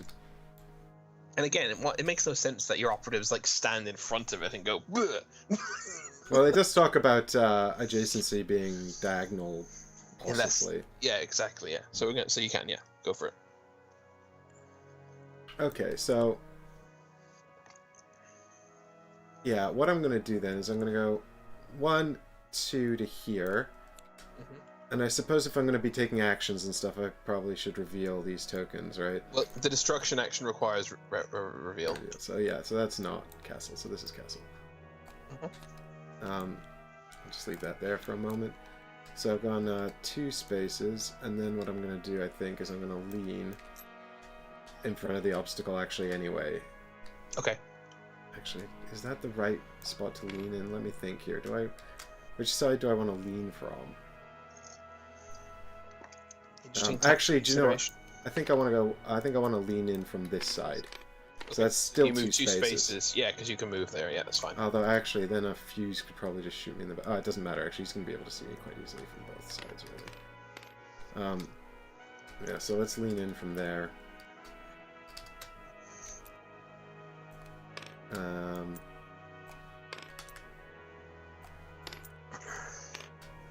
And then action number 1 is going to be to destroy this barricade, I think. Is this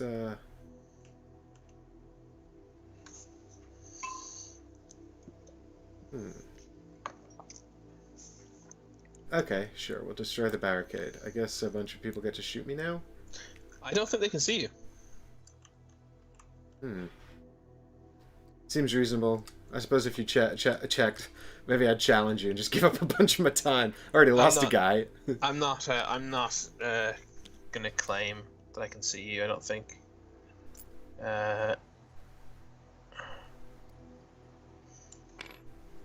Hang on, I should pause this so that you're not losing time while I'm deciding. I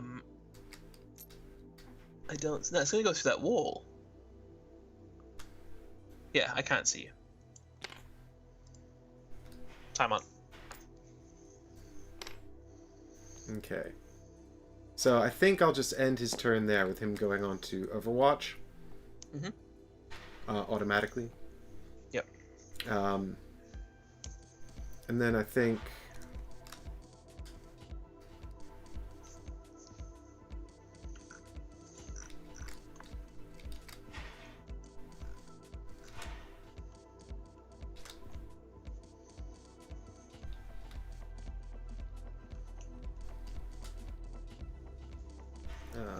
that's done.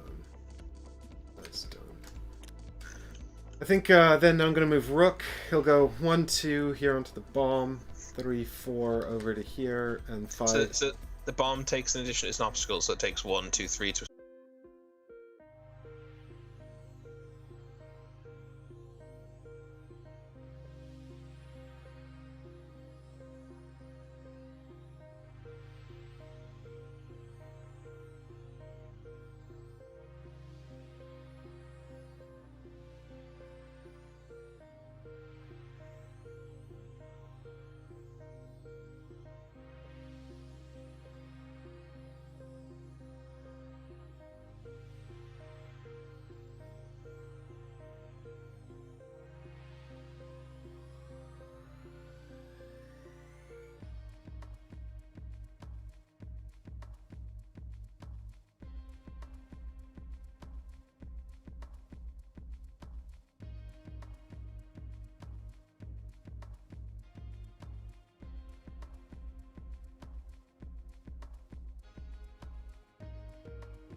Hello. See ya.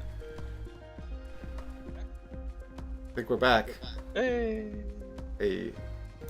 Alright, sorry about that, guys. Computer crashed. And, oh god, where's the game?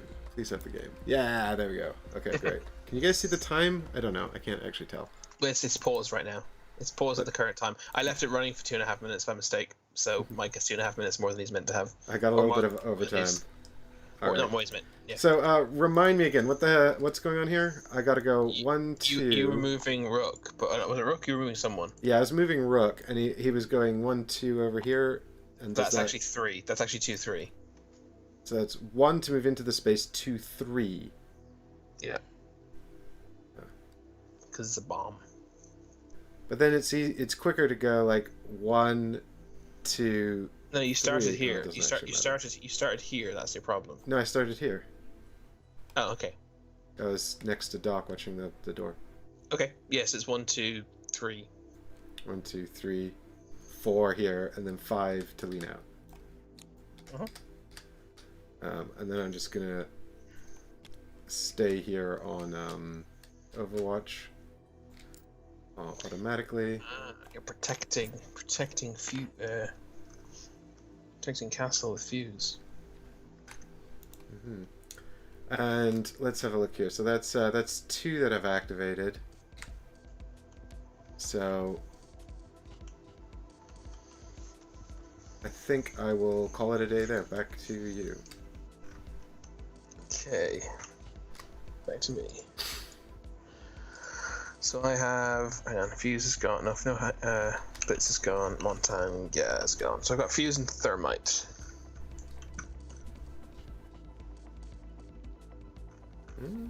Why does fuse have a shield on this?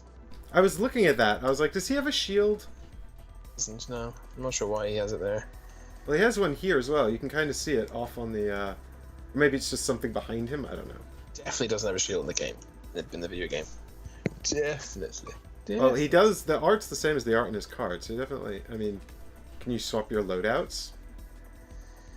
To a certain extent, but not. You can't swap stuff like that in the game.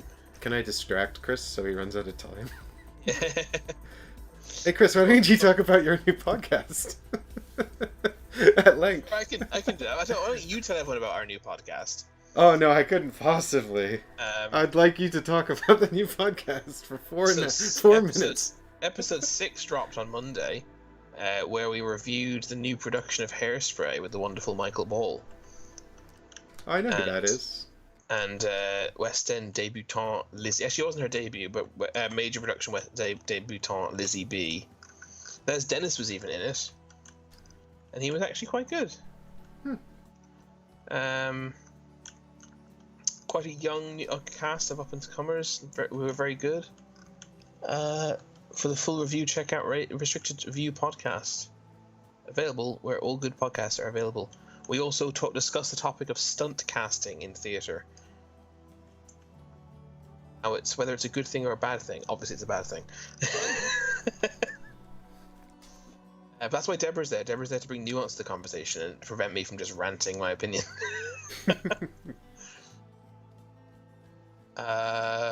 3 more minutes of chit chat, please, Chris. I'm trying to decide if I want to split my attention, or if I kind of just want to, because you've kind of re-locked down this room for now. I mean, I could just wander in with the next turn with the shield guys potentially, but obviously this turn, but then I'll be pinged by the camera. Oh, that camera's facing the way. So basically, do I want to sit back and just kind of wait? I don't think so. I think I want to try and like give you other headaches, right? That makes sense. Let's give you more headaches. Mm-hmm. So Fuse is going to go 1, 2, 3, and 4 to go upstairs.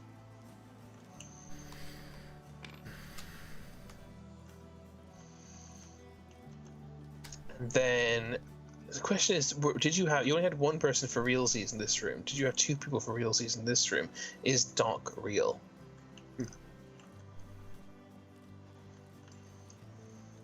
Are any of us real? The answer is obviously no. They're cardboard tokens in a video game. not even a video game. It is kind. It's a video. So, Is Tabletop Simulator a video game? Good question. I'm pausing so I can spend a charge from Fuse to set off one of his 8 p.m. Mm-hmm. He's gonna set it off in this room here with Rook. No, sorry, he's gonna set it off in. Yeah, he'll set off in this room here with Rook. He can't. Oh, okay. In that case, he'll set off in the one. I was just trying to decide between two, so I'll go for the only one. He can't. There's a signal disruptor in there. Can't. Oh, okay. But can he? I don't know. No, he can't. You're right. He can't. Well, I assume he can't. God damn it, signal disruptor. Well, the first one was so good. Fine. He'll do it somewhere that he can. There's no. God damn it! Did you signal disrupt this room as well? No, it's just not got access to upstairs. And also, you did signal disrupt it. It's right there. And also I did. Yeah, there's actually one right there. What the hell? What are you doing to me, man? I mean, I actually probably could have put that in a better room, to be honest. I don't. But I guess. Fine. I guess I'll just use it to attack castle, and why not? So it's going to operators take yellow damage, destroy any yellow gadgets, except I think the barbed wire is destroyed. And the camera too. No, it says except eye gadgets, which I assume the camera is. Yep. Yeah. What about the barricade? Does it destroy that? It's not a gadget. Yes, you're right. It's not a gadget. Gadgets are from the tactical inventory and from players, I believe, basically, yeah. That's what I interpreted when I read it when I looked it up. Right, so I'm going to roll yellow die and cast. Oh, do you know what I just realized, Chris? Barbed wire is bulletproof. Huh. So we'll put the barbed wire back, I guess, that I destroyed. Yeah, I forgot that this hand symbol means bulletproof because it's never explained anywhere. Because that makes no sense. You take 2 damage with castle. I don't know if you saw that dice roll, but I rolled 2. I did not. Great. Yay! How much health does castle have? 5. Fuse is so much better in the video game. What did I say that wasn't family show appropriate? I can't remember.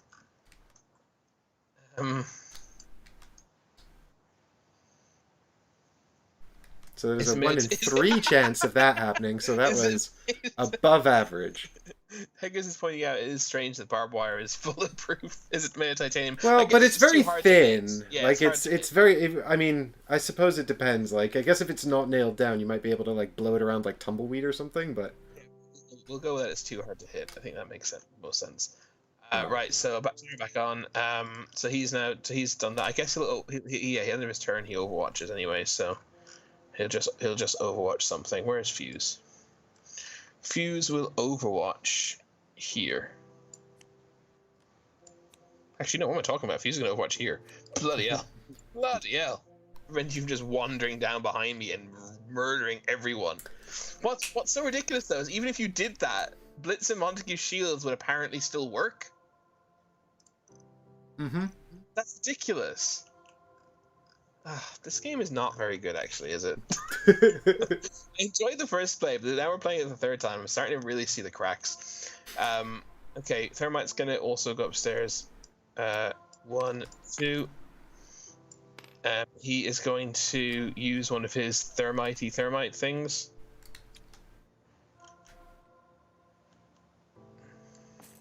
Oh my god, I got 50 seconds left. To destroy.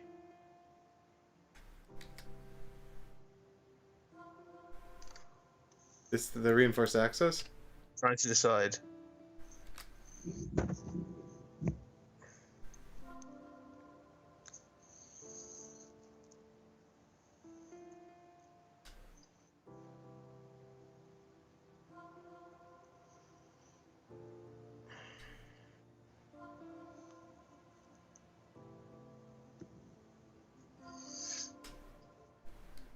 Yeah, he'll destroy this reinforced access.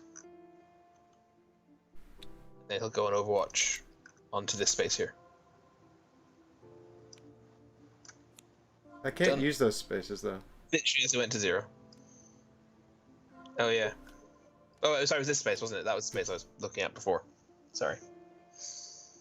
Maybe I should have used my reroll token when I had that horribly bad roll earlier. I Oh, keep forgot. forgetting about them. I'm gonna pause your timer because you still are owed like a minute and a half at least. Alright, well I've got Doc and Pulse left to do. Um, I'm worried I've made some sort of error here. I don't know what it is yet, but I yeah, just feel like the pressure time wise, that's a good element of the game.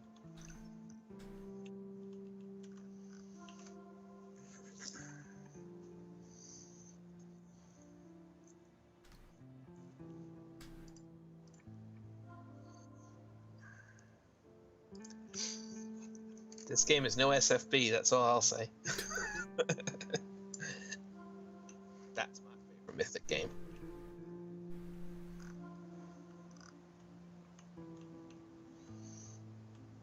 Let's go back to painting them again.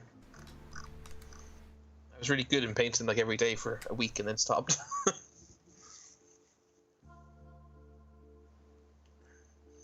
What I call it tactical blunder. I don't. There's nothing in particular I can think of right now that I've done horribly wrong.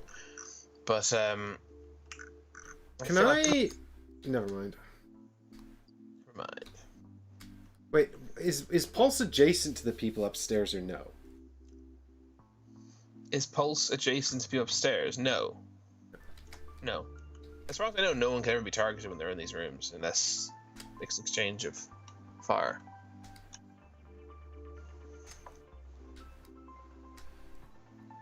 Okay, well I guess I'm just gonna move Doc, and he's gonna go 1, 2.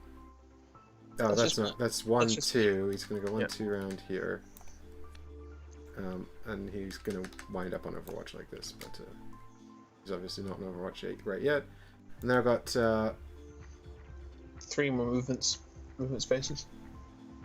well, can I run while I'm hidden? I don't. Yeah, presumably actually. Well, it doesn't matter. Doc can't Yeah, run you can. apparently. You can. Oh, okay. Seems odd.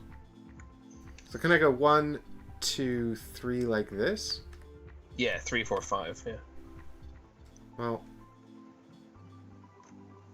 I guess I'll staying this way actually, because that might deter you from coming over here if that's indeed your agenda. I don't think it is, but Sorry, Skim kept meowing. I was wondering what it was.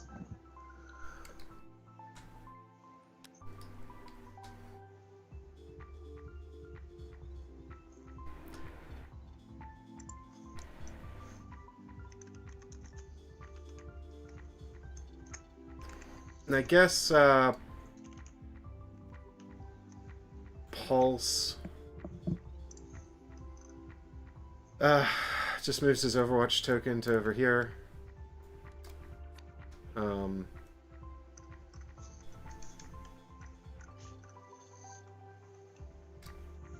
I think that's it.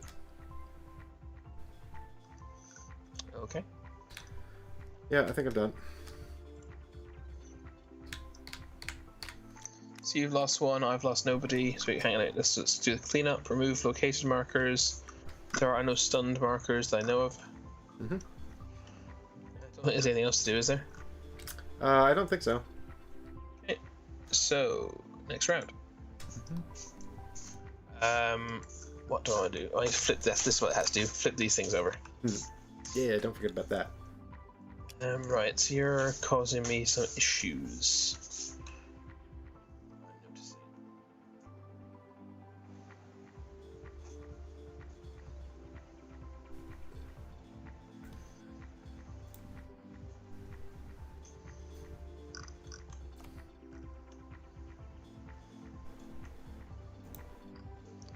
Who's upstairs? Thermite and Fuse.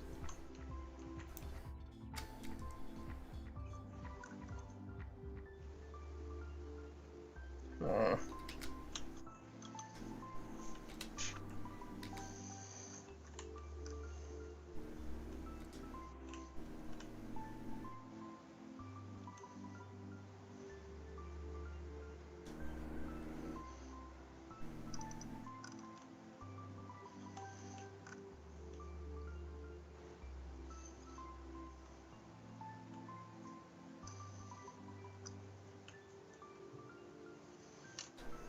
Oh, round 2.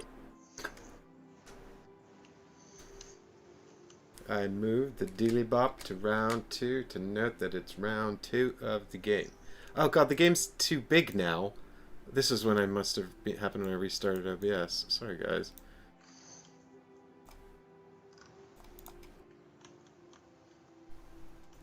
Hopefully that wasn't too much of an impairment. It's harder to keep, it's because I don't, like when I'm streaming with the games, obviously I don't have to, when I'm streaming with the actual physical games, I don't have to have a video game on screen. So it's much easier to monitor all the cameras and things. It's trickier to monitor with a video game on screen. I should have a third monitor really, but my computer can't handle that.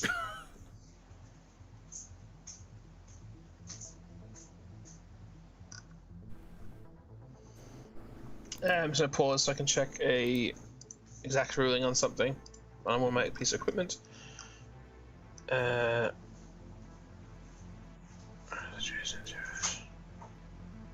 Okay, done. Timer back on. I assume you can see the timer again. Yeah, I think so. It's moving. Yeah, cool. It's not moving, but we can see it. It's not moving. Is it moving now if I minimize? Yeah, now it's moving. No, yeah, now it is. Yeah. Okay, cool.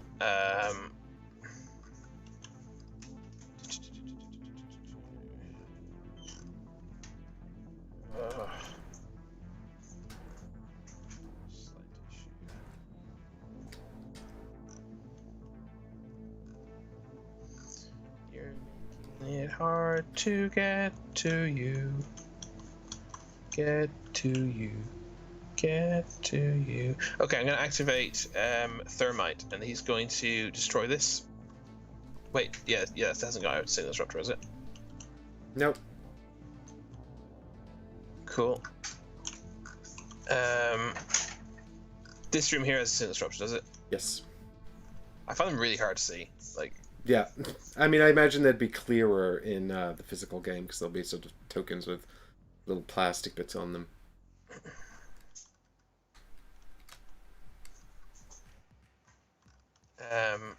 Okay, and then he's used this thing. Sorry, wrong person. He's used this thing,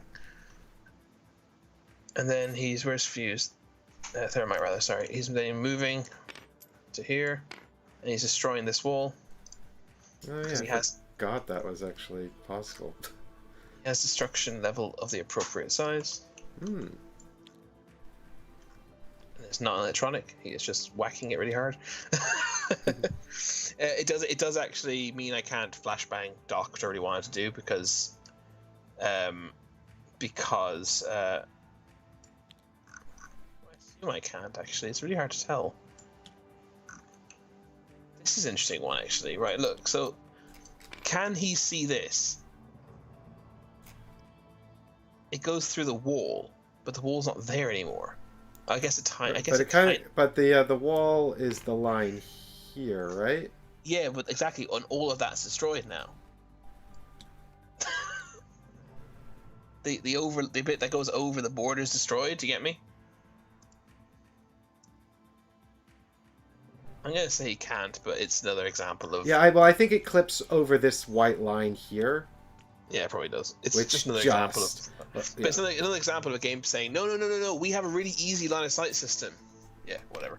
Do you know what is the game where they color code the spaces? I mean, Batman tried to do it, but there's another game where they used color coding. So basically, you could just like, if you're in this space, you can see all the spaces with the same colors in it. Can I lean over this? You can in the video game, but that doesn't mean anything. Does it provide cover? Well, the cover is not provided. I don't think you understand how cover from leaning works. The cover from leaning is not provided by what you're leaning over. It's provided it's provided by this. Right. So I'd have to draw. So you'd be getting cover from that. But can I lean over it because it's no, you can't lean over a breach. I don't think. Which is upsetting.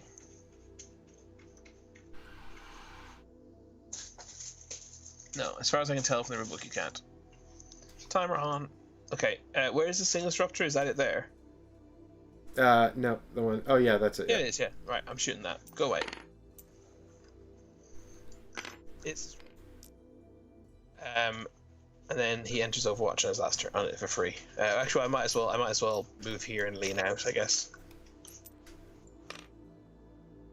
Bothers me that it's not.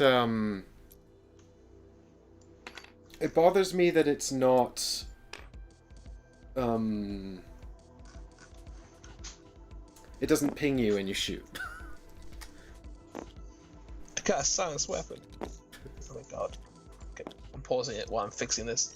I've wasted so much time this turn already thinking. Oh my god.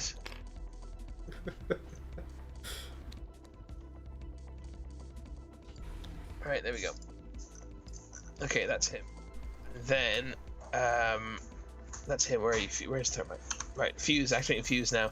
Fuse is then going to use his charge in here. In the room that he just... this room here. So that's going to destroy everything, I think. Basically, all electronics, right?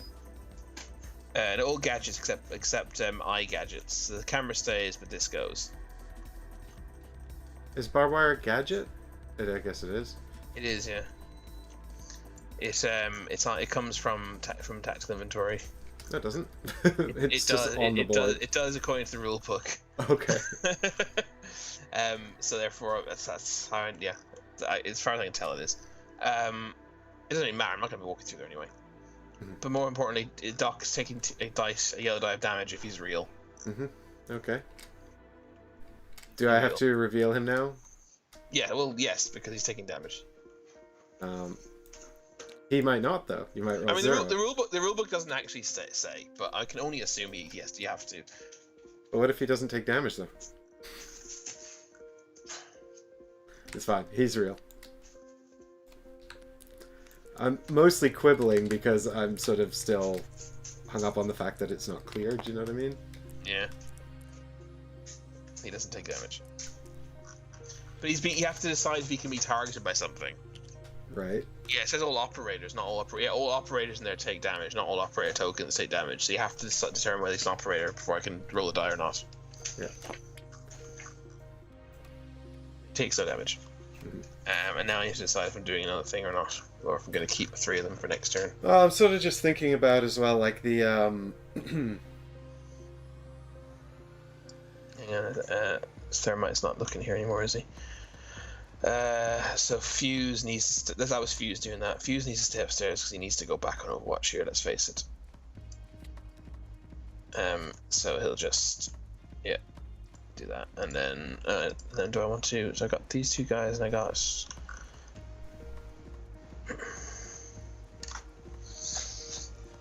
Thanks, Stifter, for letting me know about the zoomed in thing. I'm going to go over to you. You're done? Yeah. For now. Did you use Fuse as well? Yeah, I was just about to do that. Yeah. Okay, cool. Right, well... I guess I'm going to start by...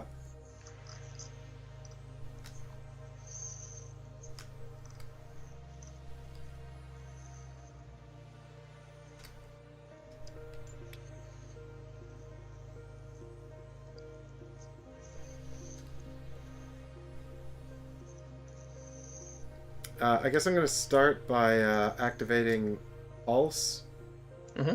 And I suppose I'll just drop in behind Thermite and shoot him in the back of the head. Yeah, I hadn't even thought of this. I hadn't even thought of this as an option.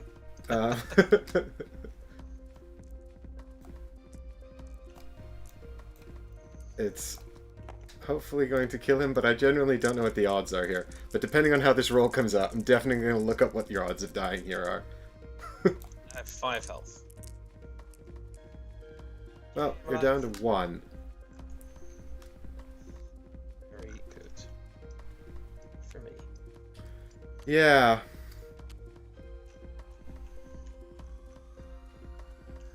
So I guess what I'll do next then is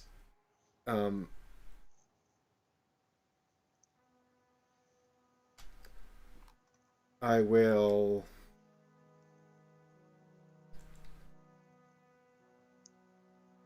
I suppose you're pinged now, right? Does that really matter?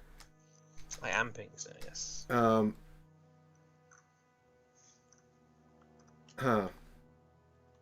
Can I still move? I've still got 4 movement, right? Yeah.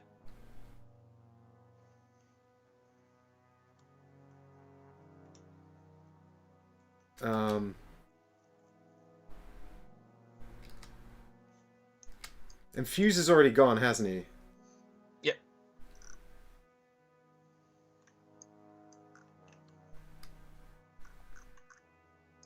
Then I guess... You can't go back upstairs, though. No, I know. I'm trying to decide if I really want to actually worry too much about killing Thermite this turn. Because I'm a bit like, well... How badly do I want him dead? I guess I'll go 1, 2 over to here. And then just kind of like... 2, 3, but yeah. Oh, sure. Yeah, you're right. You have a habit of starting your counting again every time. Actually, let's go into this corner here, and then just go on Overwatch. Yep. Like, it's so bizarre. This is really weird. Like, hey dude, what's up? Well, I've got... There should be a boost to damage or something. I'm pausing your thing. If you're able to shoot them from the opposite side when they're watching over something. Really feels like it should have been insta-kill. Yeah, I agree. High Dwarf. I mean, like I said, it's rules as written, as far as I can tell. The shields work from behind. It's ridiculous. Oh, I'm just gonna, do I have the... Where's the... Can you leave it on pause just for a moment, Chris? Yeah. How many hit points does he have? 1 left. Sorry, but I mean 5 in total? Yeah. Alright, well then let's just check to see... Okay, no cover, 5 hit points, 2 orange dice, and 1 yellow die. And... Is that even calculated on here? Yeah, there it is. So your odds of being insta-gibbed there were only 37.9%. So... Yeah, I mean, it did feel like unlikely with those dice, to be honest. Yeah, so I guess my gun is just really shitty. It is, but like, I mean, it should just be a gunshot to the back of the head. It should just be end of... Anyway. Anywho. Yeah, so, I mean, I guess I'm just gonna go in here and go on Overwatch. Like, I could throw my thermite grenade at you, but I was wondering if you do that. Yeah, you're not yeah, sure. but it feels kind of like a waste. Do you know what I mean? Like, it feels like a waste of that. Mm-hmm. You know? Timer's ticking, mate. You need to... You used half your time on this one play. Oh god. Okay, well then we'll go faster, shall we? You don't have to. I'm just trying to be helpful. Okay, so Doc goes 1, 2 to here. Oops. And then as an action, he hang on, where is he actually going? Because he went 1, 2 around the corner. Okay. Sorry, you then put him on the table and didn't address the... Yeah, well, because he's hiding. Oh, okay. And so I had to move the figure. Because now I have to move these tokens. Like this. Oh god, they've got their stupid snap on. Toggle, snap. Alright, so... Then I'm going to spend 1 more point to lean with this one, so that's 3 points. And the other token's going to go 1, 2 over to here like this. How does hide actually work? Insofar as, like, do you get to, like, hang on. I think I'm doing it correctly, but by all means feel free to look it up. I haven't actually looked at what you've done because I was looking for the rule. Well, you put out... My understanding is you put out the 2 tokens and then move them away from the space. 1, 2, 3, 4. Ah, so this one had. I see. So he basically, yes. Okay, I understand. So he's, yeah, I understand. That makes sense. Okay, cool. Yeah, so I don't know which of those is which. That makes sense. Fair. That's cool. That's cool. And the lean token is obviously associated with the one leaning into the ballroom, even though it's unclear which one it's actually correlated. Here we go. That's weird. Yeah. Bit closer to this one. Okay, I'm done. Your turn. Back to me. I also have limited time. So hang on, so Doc's. So yeah, so he's leaning this way. He's looking over the desk. Okay. And you've activated Doc, and you've activated where's Doc? There he is. So you've got who's that? Castle and Rook left. I know where both of them are, don't I? I don't know where Rook is actually.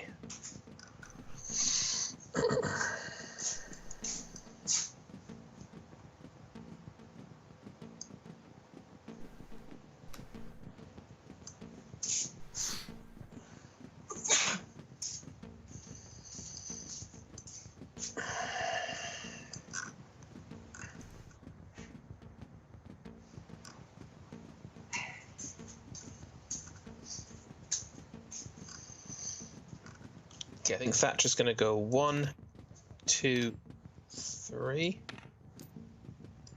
Destroy this.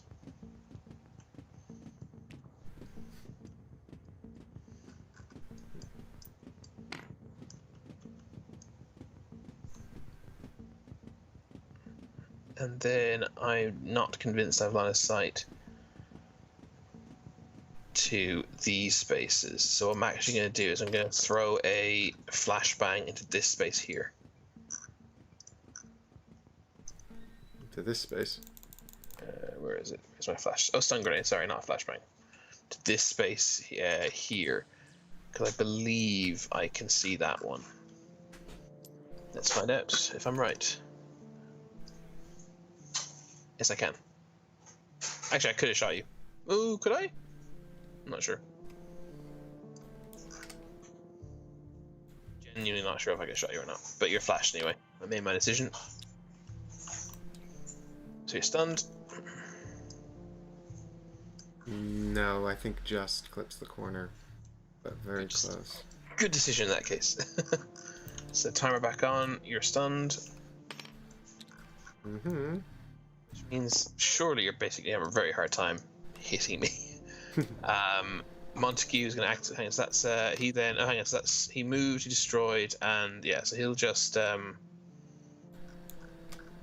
He's not going to. Do I want to find out if that's? I kind of want to find out if that's Rook. What kind of damage does Rook do at range 1, 2, 3, 4? One of each. Is it no? Red, yeah, orange and red. Orange and red, 3. You'll do very little damage. You'll do maybe 1 or 2 damage statistically, but it's a free shot, and then you can just shoot me again for a second free shot on your turn. Nah, it's not worth it. Not for the sake of finding out if you're real. Thatcher will just go and watch there, and then Montague's activating. He unleans, which I think you can shoot me already, can't you? I don't think I have line of sight. Okay, would you like to claim it? Or not? Nope, it's fine. Okay. I don't think so. Okay. He unleans for 1. He enters for 2. Yeah, I still don't think I have line of sight. Okay, you sure? Yep. Okay. 3. Okay, I think I have line of sight to there. Okay, pausing it. Let's test. I think you're right. I think you've been right the entire time. So you definitely got line of sight to here. Passed over the desk, but I'm not directly behind it. You're not directly behind it, but you are adjacent to it, or on by diagonal. So does it count?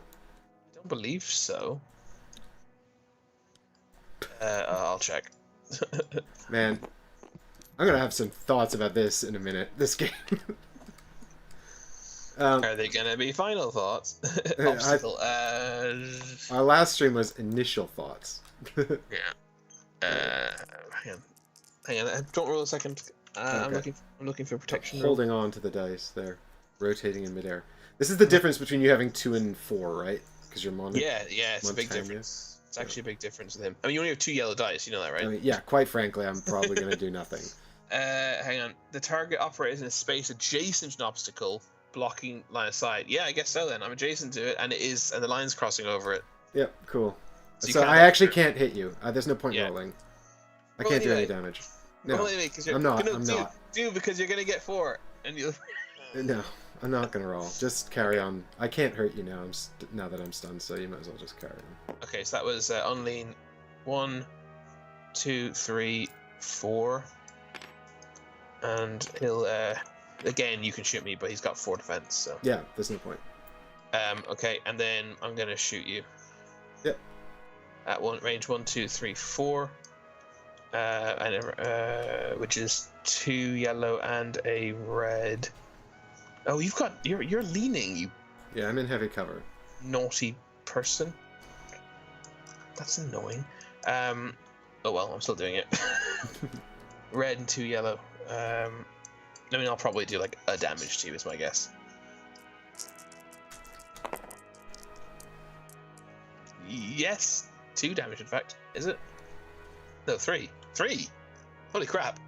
I take 3 damage. Hey, who wants to check the probability of that?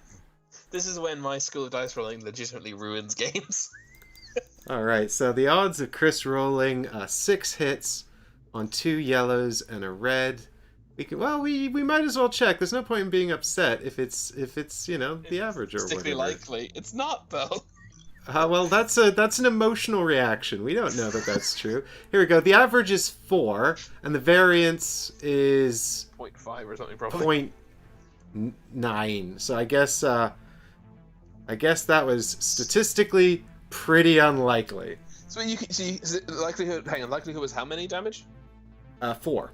4 damage or rolling 4 No, the average was 4 damage. to get through. No, just to roll 4. Oh, yeah, that was unlikely then. Well, I mean, I guess that'd be 1 damage getting through. And you said a 0.9 variance. If you give me the 0.9 variance, that's 2, and then the 1 is still. So he's dead now. Is he? Yep. Why? Oh, because I rolled 2 with thermite when I Yep. attacked him, didn't I? How much health what did I need to roll to kill you? Did I 3. need 3? That was exactly what you needed. Oh, I feel dirty. I'm gonna activate the bomb, Cool. and I'm gonna go to watch. Nice. Or deactivate the bomb, not rather. This shouldn't be here anymore. Timer's back on, obviously. Yeah, Pulse is downstairs now, isn't he? I've no one upstairs. Oh, I do have someone upstairs. Fuse. Oh yeah, Fuse is still alive. Yeah, I think so. Oh, I think I put. Oh yeah, I put the damage on the wrong person. It's Thermite who has 4 damage, not Fuse. You shot him in the back of the head, remember? Yes, I remember. Although Why? RC is saying I probably should have just slid a knife into his skull, which is Yeah, that would have worked. yeah, that would have worked better. Blitz will unlean. Actually, does he want to? He's pretty good where he is, actually, isn't he? He can see this. Yeah, actually, I'll just say where he is. He's kind of good. And then, who haven't I activated yet? Thatcher, is it? No, I have activated. I activated Thatcher. Oh yeah, he's the last person to activate, actually. So I'm leaving your easy way in, but at least I'll be able to like. I have shoot no one you. upstairs. Well, unless I have Rook upstairs. Yeah, Rook's coming either way. Yeah, I think I'm just done, really. Mm-hmm. And then you're gonna have a hard time. Back to you, yeah. Yeah. Who have I got left to activate? Just Rook. Just Rook. I don't think I can win this. I don't think so either. No, I think that was game. So I might as well just concede, because Rook's gonna either run in there and try and kill Montagna. I don't think he's gonna get enough damage. And either way, next turn Thatcher can come in behind him and shoot him in the back of the head. I have 4 4 defense with Montagna. Yeah, I think this is over.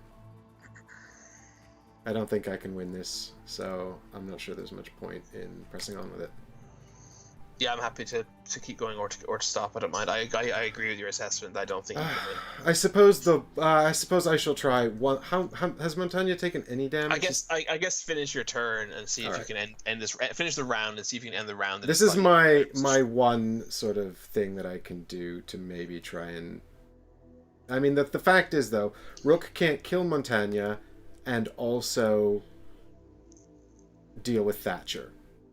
Probably not. No, you bear in mind that all you actually have to. The thing is, assume you can't. Let's assume you can't stop the bomb this turn. We enter overtime then, and then you just have to actually have the bomb defused. Doesn't matter about anything else, and have someone alive. in the overtime round. But I agree. I'm just going to stay cross-checking this room basically with Blitz and Montagna. Right. So here then is my play, I guess. So your Hail Mary. Well, yeah. I mean, I'm gonna keep trying because I might as well. So this is Rook. So he's gonna go. So I guess I spend 1 point of movement on lean actually, which I have to do. Yeah, Rook's so slow as well. And now I'm here. How many points of? Okay, he's got no run. He can't so run. That's 1, 2. As long as you avoid this space here, I basically can't shoot you.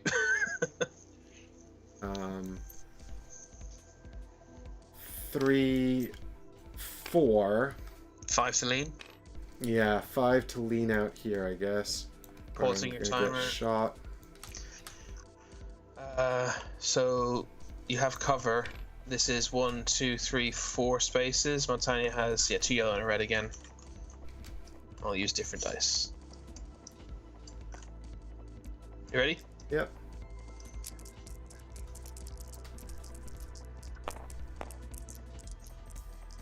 Three. So you're fine. Take nothing. Okay, and then I'm gonna throw my grenade at you. Which will completely forget about cover. Yeah, we just ignore all cover. Oh! So that's 5. You're dead. He's dead.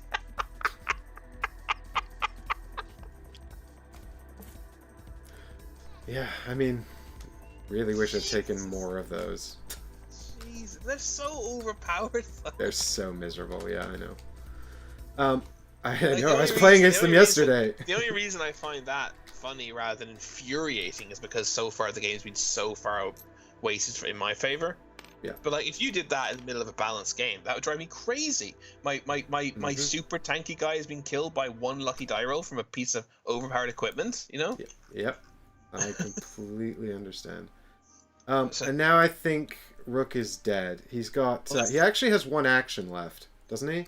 He does. Yeah. You've moved. He's 1 action left. But I don't really know what I can do with that. You can shoot, but you can't see the person you want to shoot. Yeah, well, I can't see anyone. You couldn't throw a second grenade even if you had one. You can throw your impact grenade, but that's not going to do anything. It doesn't have any point. I mean, it's kind of pointless, really. The question is, yeah, because it doesn't really matter what I do here. I'm going to die. I guess you could overwatch that the other direction. Yeah. So, well, that's what I was thinking. So the reason I'm overwatching this way is because either whoever I'm not overwatching is going to come in and shoot me, but Thatcher is going to have an easier time of it because I'm not in cover. Blitz, I'm in heavy cover. So, seems to me that if I get a pot shot back at Thatcher, that's slightly better than nothing. Yeah. So we enter overtime. I've lost 1, you've lost 2, yeah. Mm-hmm. And we go to overtime. Start overtime. But the thing is, I actually don't even have to kill Rook. I can just like chill because I'm still in Overwatch, and you have to get to the bomb. Correct. So I don't even need to kill you. I'm actually just going to start with. I think Thermite's just going to try and kill Pulse for fun. Yep. Because if I kill you, then that'll be really stupid. That you shot me in the head, I turned around. And killed me. Try to imagine that in the video game. So I get 1 of each. You get no cover. I mean, if I don't kill you, you'll riposte and definitely kill me. So this is literally just for fun. They've had their own private little battle out here. Woo! I only need 4 to kill you. No! You need 5 actually, because I have the armor. No! 3. Well, let's pause the timer for a minute, Chris, and check to see if that was above or below average. All right, here we go. Was that? I have to keep bringing up this chart here. Okay, so that was 1 of each color. Some rolls are going to be below average. You have to remember that. Yeah, I know, but we're just checking to see. So I had technically 5 health and no cover. You had 1 die of each color. It's hard to find them on this chart, I gotta say. It's a little hard to find how he's done the layout. So there it is. So you actually had a 50% chance of one-shotting me there. And your average hits should have been 4.5, so that was a bit below average. Oh well. So now you riposte, and I don't see how you can not kill me. I don't know, dude. All the dice I've got. Do you have 1 health? Yeah. You have to roll all blanks. Yeah, I was about to say, all the dice I have blanks on, so... Alright, here we It would be go. very funny if you rolled. I almost want to. I almost want you to as well. Okay, I'm dead. Nope, I've killed you. I'm not going to check the probability on this, guys, because it's just kind of... It's fine. He's dead. Okay, that was. I only did that for. I don't know why I did that. Because Pulse is kind of out of the game anyway, as well. Because Pulse can't go upstairs and downstairs. He's too far to run. They were both out of the game, frankly. So. Is it too far for him to run? He can run really far. Maybe I'm stupid. 1, 2, 3, 4, 5, 6, 7, 8, 9. Yes, way too far. Okay. He can't defuse the bomb. Okay, timer back on. Right. It's just a matter of what do I want to do here? What do I even have? I have claymores. I have breach charges, smoke grenades. You should throw a smoke grenade into the room. I guess Blitz might as well go 1, 2. Stick the claymore down here, facing the other way, obviously. That's the claymore gone, and then he can go 3, 4. Just might as well get, because then he'll have maximum protection with his shield and the desk. He'll go on Overwatch for free, so he might as well shoot Rook. There's no reason not to. Actually, I could shoot before I move if the dice were more favorable. Let me see what I have. Yeah, I'll shoot while I was standing here. 1, 2, 3, because I'll get an extra die. So 3 yellow and an orange. I'm just gonna move from here to save time. And I've got heavy cover, right? Yep, heavy cover. Okay.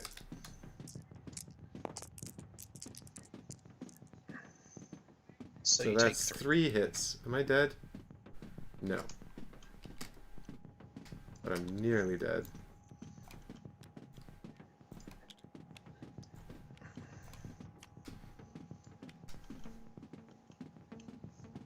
Okay, and that's the end of that. It's your turn. As so I've got, so Blitz is gone. Where's Fuse? Fuse is still alive somewhere. No, Fuse is dead. No, is Fuse still alive? Where's Fuse? Oh, Fuse is upstairs. Oh yeah. Oh, hang on. I forgot about Fuse. Let me see if I want to move Fuse. Hang on. I guess Fuse could come down and try and murderize you as well. But he also could just come. He could also be my last person to come and like reactivate the bomb potentially.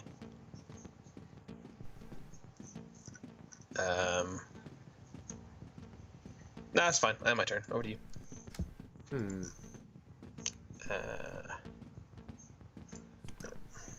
Did Blitz shoot? Yes. He hasn't been shot. No, you're ping, not me actually.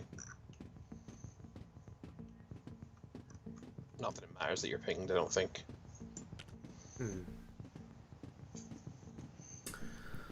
Okay. Well, I guess I'll activate Pulse. He'll go 1, 2, back into the roof. Actually, no, wait. Before I activate Pulse, let me activate Rook. Let me think here. Doc can't run. Rook's got how much movement? 5. So... Everyone has 5 movement. Rook is legitimately the only one that can deal with this bomb, but there's no way he's going to get there and survive. It's just not possible. If the minimum I can roll on 2 red dice is 2. Yeah, so... I mean, quite frankly, he's going to step into that room and die. Do you only have 2 wounds on you? I thought I did 3 wounds you just now. Oh, did you? Okay. No. I could be wrong. No. This was your roll here, so you definitely did 3. I thought you did 3 as well. I guess I just mind blanked. So yeah, I have to roll the worst possible roll for you to survive that claymore. And also, you're getting overwatched as well. Yeah. I mean, you could shoot me, and then I only overwatch if I survive, but I have heavy cover and 5 health.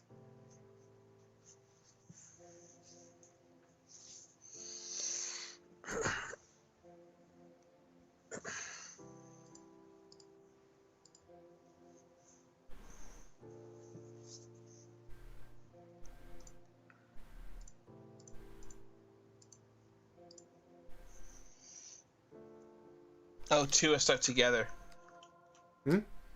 You did, you did put 3 on, but 2 stuck together. Different spotted it. Well done, Difter.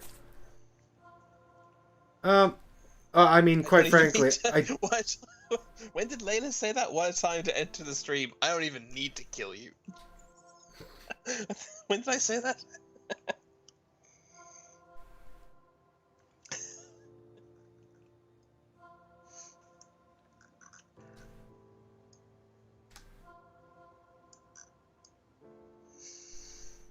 Would you like a second grenade? You can have a second grenade if you like, because I talked you I talked you out of. You can, instead of the impact grenade, you can have another nitro blast. That's very kind of you, but It might kill Blitz for you. well, Not yeah, Blitz, yeah. mm. Well, I mean, You still have to step into the room with a claymore there. yeah, That's true. your big problem.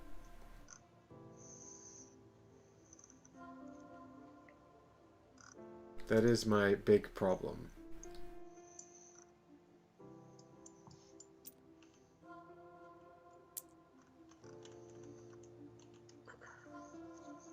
Do you have line of sight through friends? No. You can line of sight through leaners. So wait, I can have line of sight through Rook. Yes, because he's leaning. Yeah. That's interesting. Okay, so There's a sniper character who can have line of sight through friends. let's go with Doc then. So I'm going to reveal that this is the real Doc, and he's going to unlean for 1 point of movement. And then he's going to go 2, 3, 4, 5 to here, where I guess he gets shot. Yeah, he would do. Yep. You sure you want to go to here? Nope, I want to be here. I think, let me just check. Oh, no, that's fine, actually. Yeah, let's go here, because... Yeah, because otherwise you're going to die. Well, no, I've got 7 health on Doc. I kind of am okay with it. You gave him a troll plate? Yeah, let me just have a quick count here. 1, 2, 3, 4, 5. Yeah, no, I'll be here. It's fine. I think I can soak 1 hit. Okay. 1, 2, 3. It's 5, you say, yeah? Yeah, the odds of someone getting in no cover getting 1 shot by what I don't know. It doesn't, 2 yellow and an orange. Doesn't really matter. If you've gone back, if you're behind the thing, I get 3 yellow instead of 2 yellow and orange, and you get -2. Yeah, sure but yeah, this is fine. And you're 1 shot. 2 damage only. Yeah, I think that was. I mean, I don't think you could, because isn't the maximum? No, you'd need to roll essentially. I could 1 shot you actually. Yeah, yeah, but you'd have to get. Is there actually does orange have a 3? It does. So you'd have, but it has 2. I think it's got 1 3. So you'd have to get a 6 and then 2 1/3. It's unlikely. Okay. I'm confused. Are you because you've got a protection plate and wounds, which is super confusing. Oh, sorry. I've just been leaving the protection plates to remind me to add 1, but I see what you mean. We can take 2. Yeah, the rulebook even says Yeah, like yeah, you can do that if you want. It makes way more. It's needlessly confusing. Okay. Okay, over to you. Still. Alright, that time I'm gonna pause the timer because we didn't pause that shooting. Okay, so the important thing here. So I just took 2. Okay, so I'm gonna. My first thing then is I'm gonna shoot you. Yep. So I don't know what your. I've got 3 heavy cover because I got the desk and I've also got my shield. Well, I'm pretty sure Doc's gonna die here regardless, so I just gotta decide what my priority is.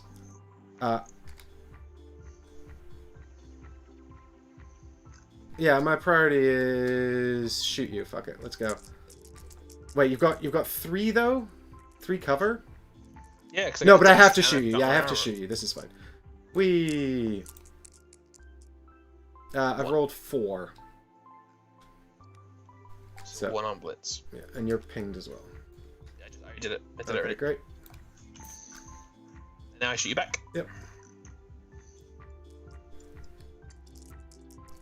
Whee! 3, is it? Yeah, he's dead. He's dead? Yep. How is he dead? Oh no, he's got 1 left. He's got 1 left. Yeah, I was like, you said he has 7 health to start with. There's no way he's dead. 1, 2, 3. Alright, and then his final act before he gets shot to bits will be to heal Rook for 2. Oh yeah, I forgot he can do that. That's annoying. So, and then he dies.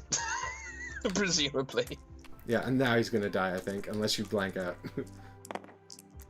And he is dead. Yeah. I presume he can't use his reaction on himself. On himself? That's a good question. Let's read Revive the an rules. eliminated operator if Doc is present in the same room. I don't think it's not going to matter. No, I don't think he can, but it probably doesn't matter too much. Mm-hmm. Okay, are you done? No, Pulse is going to move 3 into the ceiling. And then he's going to use his special ability to shoot through the ceiling at Blitz. Pausing. So this is close range with heavy cover, I think, is it? Or with light cover? Yeah, light protection. But then his shield gives him heavy cover, so. So I don't know. You count as 3? Count as 3, yeah. He's not as good as Montagna, unfortunately. Well, that's. Ooh, that's 4. He's dead. That's 7 in total. Yeah, so with -3 is 4. He's dead. Okay. So then I go and I activate Overwatch here with Pulse. That was a fun use of Pulse's thingy. And my final activation, then I'm gonna unlean and run into the Claymore. Okay. How much health do you have? I got 1 back. I got 2 back, so I've got 5 health now. 5 health. Oh, you might survive this. 4, you. 1, 2. You have 1 health. 3, that's hilarious. 4. Okay, and then I'm gonna go move. So that's 2, 3, 4, and then 5 to here, I guess. No, wait. Let me. Actually, I'll stay here because the bomb's an obstacle, isn't it? Yeah. So then I defuse the bomb, and then I go into Overwatch. And then I've got 2 guys, and the rest of this turn to try and reactivate it. And that's basically it. Because I can't kill Pulse. Like, well, not really. You done? Yep, that's it. I've got literally nothing left to do. Everyone's activated. Yep. It's all done. I have 6 minutes and 2 people to win the game now. And you nearly gave up. Yeah, I mean, I don't think your guys are both on full health, so I think you'll be all right. Yeah, but barbed wire. The barbed wire is going to be pretty clinch here.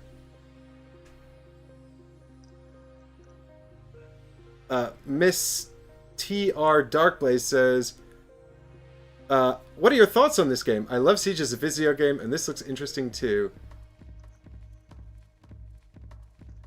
How much health? You only have 1 health, right? Yeah. Right, so I have to. This ends activation of the barbed wire, so I actually have no choice. I have to basically use Thatcher to try and get in.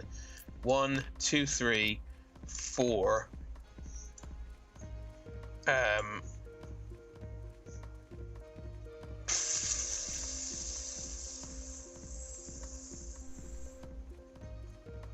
5.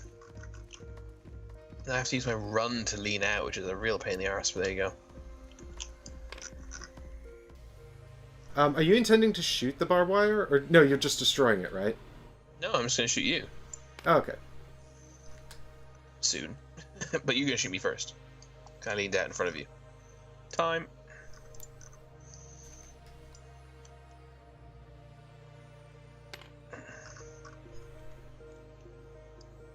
Do we think I have line of sight to you? I'm quite happy to challenge you on this because I can't lose time, and I guess you can have more time. I don't think we have line of sight from here. Okay. But hang on, stop. Hang on. Are you? Because if you say you haven't got line of sight, then you're giving up your Overwatch, and I'm going to try and shoot you. Oh. So. Okay, no, I'm not going to give up Overwatch. Yes, you want. No. What I'm saying is, you want to actually say you do think you've line of sight. Because it's not my turn to shoot. It's your turn to shoot. So if you're going to tell me you haven't got line of sight, I'm going to say, okay, Mike, I now shoot you. Okay. Yes, I think I have line of sight to shoot you. Okay. Even though I actually don't think I do. Basically, I'm going through a whole rigmarole here to not be an asshole. Just. He can totally see. Yeah. Are you sure? 100%. Surely, doesn't it go over the white? And yet when you do it, it kind of does? Yeah. I think it clips the corner there. You see? I mean, it's so... Like, the thing is, this is, again... It depends, though. Is the wall supposed to end here? On the border of the squares? See, yours is not quite on the white line there, though. If you go right... What about... Exactly on the dots here.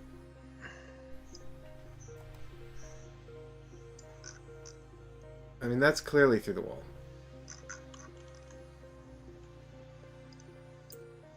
Oh, hey, you're pinged as well. I don't think it matters, though. Why does it matter that I'm pinged? I don't think it matters. I was just making a note that you were. Okay, I'll tell you what. I'll do then. I'll move back to here with my second run. Because I think we have line of sight here. Which means you'll get to shoot me without any cover, of course. Yeah, there's definitely line of sight to there. There definitely is. There's no 100%, yeah. I agree. So go ahead. That means you actually could have shot me as I was walking through there. if you mentioned it, but it doesn't matter anyway because you're getting your chance. 3, 4, range 4. Yeah, so I'm just hoping I survive this. I think you'll be fine. We're about to talk about our thoughts on Dark Blaze. This game is about to end one way or another. Eh. Get 5, don't get 5, don't get 5. Yeah. 3. 1, 2, 3. So I'll just shoot you then. Range 4 we said, yeah? Yep. So I get 2 red, yellow, and an orange. And you've only 1 health, don't you? No, you don't get the yellow. I have cover, right? Where's the cover coming from? Does the bomb not count as cover? It does, but I don't think it interferes with line of sight. Oh. I don't see how it's... Yeah, no, it's not. It's not line of sight. You're absolutely right, yeah. Yeah, I don't think that was a good place. Actually, I should have gone in the corner here. I think where you went was pretty good because it meant that I had to let you shoot me without any cover. You're definitely dead now. You only have 1 health, right? Yeah, you're dead. Yeah, 1, 2, 3, 4, 5, 6, 7, 8. Oh my god. Dead regardless of cover. You've no actions left, right? So that means... Oh shit, I was... Oh, here's a problem. I think I've lost this. Because I've missed... I was thinking... Fuse doesn't have run. No, I knew he didn't have run. That was a problem. But I had to just... Because of the barbed wire, there was no way around it. But I was... In my head, Fuse was in this space. And I counted from here. 1, 2, 3, 4, 5. He has to go 1, 2, 3, 4. Yeah, he can't reach now. So he'll have to come down via here. Which means you get a free shot. Basically, if you one-shot hit me, I'm dead. I lose, basically. I think the odds here are in your favor, because Pulse sucks. What do I get? Close range? Yeah, close range, because it counts as adjacent. No cover, though. No protection. Oh just boy, adjacent. let's have a quick look and see what the odds of Chris dying are before we roll. That's fun, isn't it? It's going to be 1, 2, 3, and then diffuse for the win, basically, if Pulse doesn't kill me. You're on 6 health? 5, isn't it? Oh, 6. Are you 5? Oh, yeah, he's got 6 health. You're right, actually. Oh, I can't kill you. It says here. Oh no, wait, that's heavy cover. Hang on. Yeah, 17.6% chance of you dying here. Basically, killing Rook was pointless because Rook couldn't see him. I could from the start of this turn. I could have just gone 1, 2 diffuse. So this is all. Oh well. Here we go. I have a 17.6% chance of winning. That's fun to know, isn't it? Here we go. It won't be fun for me if you do it. 5. Are you dead? No. Yeah, you've got 1 left. Yeah. I'm sorry. 1. Wait. I'm using my reroll. Oh yeah, good shot. Oh, I forgot about our rerolls. God damn it! I should have used that earlier on. We've both been forgetting this whole time. I should have used it on the Claymore. Oh, imagine if you win because you remembered the reroll at the last minute. No. No, I don't. Even less damage. Yeah, even less damage. The reroll token is stupid. And diffuse, and that's the end of my turn. You've nothing left, do you? I have nothing left to do. Yeah, that's the end of the game. End of round. That's it. End game. And there we go. There we That go. was much closer. Much closer. Sorry, guys. I had the probability up there during all the rolls and stuff, but I rolled a 5 and a 4, and then Chris just moved over here and defused the bomb. Doop, doop. Yeah, I suppose it was closer than it would have appeared to have been when I was ready to concede. Yeah, I mean, it came down to a die. Yeah, with your reroll, you had two opportunities to try and get a 17% chance die roll. I mean, it could have gone your way. I feel like I used my abilities, got some use out of them. Like the fact that even though I had full access to this room already, I used thermite to blow up this door, this hatchway, because and it gave me an extra way in, and then that extra way in ended up being clutch. I used the EMP grenades before I could do that to destroy your signal disruptor in here. I caused you a bit of a distraction, even though he died over here. But I got Montanga's shield was really useful. I didn't use Blitz's shield. But yeah, Thermite's ability was really handy because it did the 1 damage from the roof, which ended up getting this guy killed early on, midway. I feel like I used my operators. I feel like all the operators kind of came into their own a little bit, which was nice. So I definitely think the replay value in this game comes from the different operators. I also think 20 is enough. You don't need 48. I mean, well, I said to Chris yesterday when we were playing, I was saying so many of the rules in this game, we go, well, we think this is how it works. We think this is what is the most fun, so this is just what we're implementing. And every single operator, of course, has a unique ability, and we have to make that decision with every single operator as well. And I was just saying to Chris, I don't want to have to do that 48 times. Yeah. For every single one of the operators. I'd rather just have sort of 10 where I believe I have a good understanding of how they work. But I've sort of, I mean, and I'm sorry to Darkblaze in chat, because I'm going to kind of pick up on the initial thoughts comments and not reiterate a lot of what we said last time, because I don't think there's time for that. But our first impressions is still available to watch if you jump into the last initial video. Thoughts on the end of the last video, I called it, so it should have chapters in there. I put those chapters in as well. But we've played it twice more now. I haven't won a single game yet, but also, that's fine. You won the very first game we played, where I just ran in the front door and you just shot me to pieces. Well, sure, where neither of us had any idea what we're doing. But I think the reason the middle game was somewhat disenchanting for me was because I felt like I was making the right choices and they weren't really paying off. But I still feel like there's sort of, I mean, ironically, after I sort of conceded this game, and then I kind of did that Hail Mary, which somehow paid off. I say paid off, I mean brought me back into the game with a limited chance, right? That was the most fun part of this, the final 5 minutes. The rest of this was not all that much fun, and the reason for that was primarily because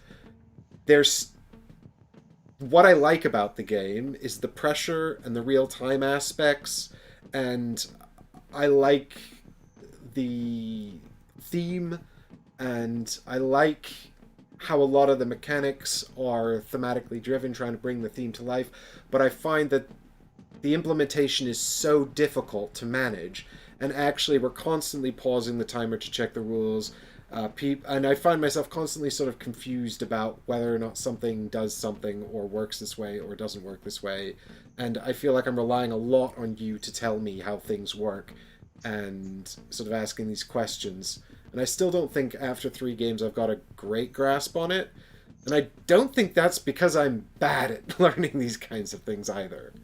Yeah, I mean, I thought going into this one, I was like, okay, at this point, I don't think I'll have to look up the rulebook this game. I didn't have to look up that much, but I still had to look up a few things. But again, now I think if we play it again, I'm pretty confident I know everything at this point about with what we've played with. Obviously, there's other operators who could cause more confusion. But I also think that there's some stuff that's quite unintuitive, and I also think that given how nitpicky the rules are, I mean, certainly you have certainly you're very, very good at these kind of games, and so I think that it's no surprise really that you've won them. But I know from learning and teaching games a lot that there's also an inherent sort of advantage I think that comes with being the learner and the teacher. Oh yeah, yeah, If you're definitely. quite good at internalizing those kinds of things, and Well, so when you say these kinds of games, though, what do you mean? Like, sort of what kind of strategy, or no, sort of like skirmishy type battley skirmishy? games, Yeah, I okay, guess. yeah. I mean, you sound good at them. I did like wander down here with thermite and loud, and just completely forgot that you could just walk by them behind me and shoot me in the back of the head. Well, and that's I mean, but then I misplaced I think pulse and mute right at the start. Putting mute there where he could be shot without any cover from here was a terribly stupid mistake. Yeah, And the game is I rather think timer is key to that. I think to making well those mistakes. the I mean, I think for me, it's just setting up a lot of stuff during deployment. Like, if I'd thought about it, I would have swapped, I think, Pulse and Mute's position, because Pulse was, of course, a Phantom anyway. Um, but I think that the game is quite unforgiving when you make those kinds of mistakes. Although, then again, I guess you did get a free shot on Pulse. Not that it really mattered in the end, because he didn't die. Um, and I suppose there is a sign that we have improved in the sense that this game didn't end in total elimination, unlike. No, and the bomb was defused and rearmed and redefused. But what I wanted to say was that I think that having been, I guess just coming back, the one I was going to say about having the sort of the slight advantage as being the teacher, I think that that's only going to become like more of a hindrance to getting this game to the table, right? Because unless you're playing with someone, like we're saying after the third game, you're feeling fairly confident about the rules. I'm still feeling like I'm having trouble identifying exactly sort of where cover is and how the line of sight operates exactly, and the idea of sort of leaning around the corners of doors and things is something I think you have to be really good at eyeballing the safe positions because the game is so unforgiving of mistakes, and that's going to take some practice to get to, you I know? possibly have an advantage having played 10 hours or so of the video game. Just from the perspective of and I guess that is a credit to how accurately they've kind of um, they've adapted the video game into a board game. That I do feel that keeping eyes out for for flanking routes and stuff, doubling up entry point, doubling, seeing the value in opening this entryway to a room that I already had that was already occupying. Mm-hmm. Um, I feel that comes from my experience of the video game. So Yeah, I'm not saying playing the video games is a massive advantage because they're completely different, but I do think it's been well adapted, and I do think I possibly have some advantage, some small advantage from having played the video game as well. well, there are certainly some sort of like there are those conceptual advantages, which is what we're sort of talking about here. You know, the idea that keep opening up. But I'm sort of talking, I guess, also about just being able to sort of look at the board and sort of see these sort of opportunities, or just even in, like I find I find myself kind of caught off guard quite frequently about what you're doing, and also where my weak points are and things like that. And I think that that's to an extent about recognizing the sort of the layout of the board and things like that. But I guess it also is sort of synchronized with this concept of being able to identify those strategies as well of Mm-hmm. flanking and all that kind of stuff. I think they kind of go hand in hand. Um, So to answer Dish's question, there is an alternative map. Which the reason we didn't play it is in the tabletop mods. The other map is the basic version of the game that doesn't include the hidden tokens. The defender doesn't have any hidden movement going on, and that's the largely what I saw demoed by Mythic themselves and other content creators was that game. And because it didn't technically have the full experience, we thought it'd be helpful to demonstrate this version, this scenario, which does have the hidden movement, because I think it's an important part of the game. Um, Yeah, and I mean, so I think just to round off the point I was making, it's just simply that I think that there's gonna be a big you're gonna need a friend who's committed to learning this with you basically, and playing it with you. And I think that if you're particularly good at it, you're gonna have a really hard time demoing it to anyone that's not already committed to learning it because they're probably gonna lose their first few games horribly. yeah, that's true. unless you go easy on them or handicap yourself somehow, like start with less operators or something. Do you think it'd be more fun if we? I'm just gonna go back to the app here a second. What is the absolute? What's extreme? What's extreme? You've only got 50 seconds per operator. I mean, do you think we'd have more fun if we played extreme and we're like super strict, like no, like literally pause to roll your. You say I'm rolling dice. Pause. You say rolling dice. I pause it for you, and then you roll the dice. I'm straight back on it again. Like no, like super strict. Would it be more fun then maybe? And we constantly have to become a constant. But then where's the tactics? You haven't got time. It's meant to be a deep tactical game with dice. I mean, well, that's the question. What is it meant to be? Because it's sort of like, it's sort of meant to be a deep tactical game, but I mean, I'm a big fan of games that have a lot of depth and very little overhead, right? I think that's a preferred ideal for me.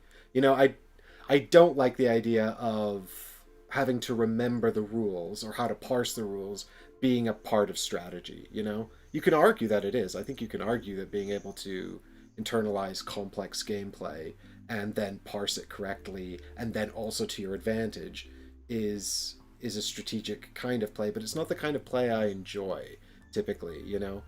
I much prefer games where there's the less overhead, the better, really. And, you know, the complexity comes out of other elements on the table, or the depth of the sort of the play. But I think that I mean, because it's so punishing of mistakes and unforgiving of mistakes, I think that it's just going to exacerbate this idea of whoever's internalized the rules better is going to win, right? I mean, it is worth noting. Actually, I just realized we could, for example, one player could have calm time, one could have extreme. Oh, that would be a great way to handicap it, actually. Of course, it would make you feel like really bad if you lost then. True. I do feel that unfortunately, because we've two problems we're facing. One, we're learning. We're still early days of understanding the game, and two, Tabletop Simulator obviously creates its own unique challenges.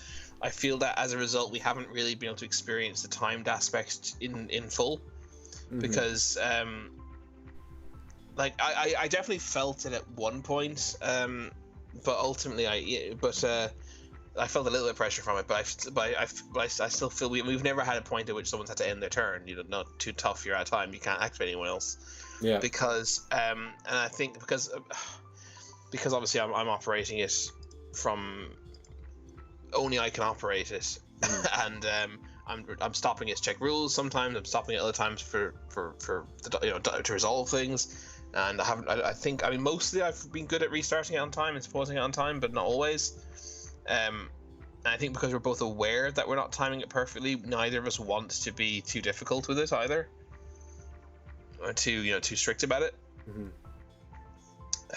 So I don't feel like we've had a full. I would be interested to play super fast, but then, as I say, where's the strategy going to come in then?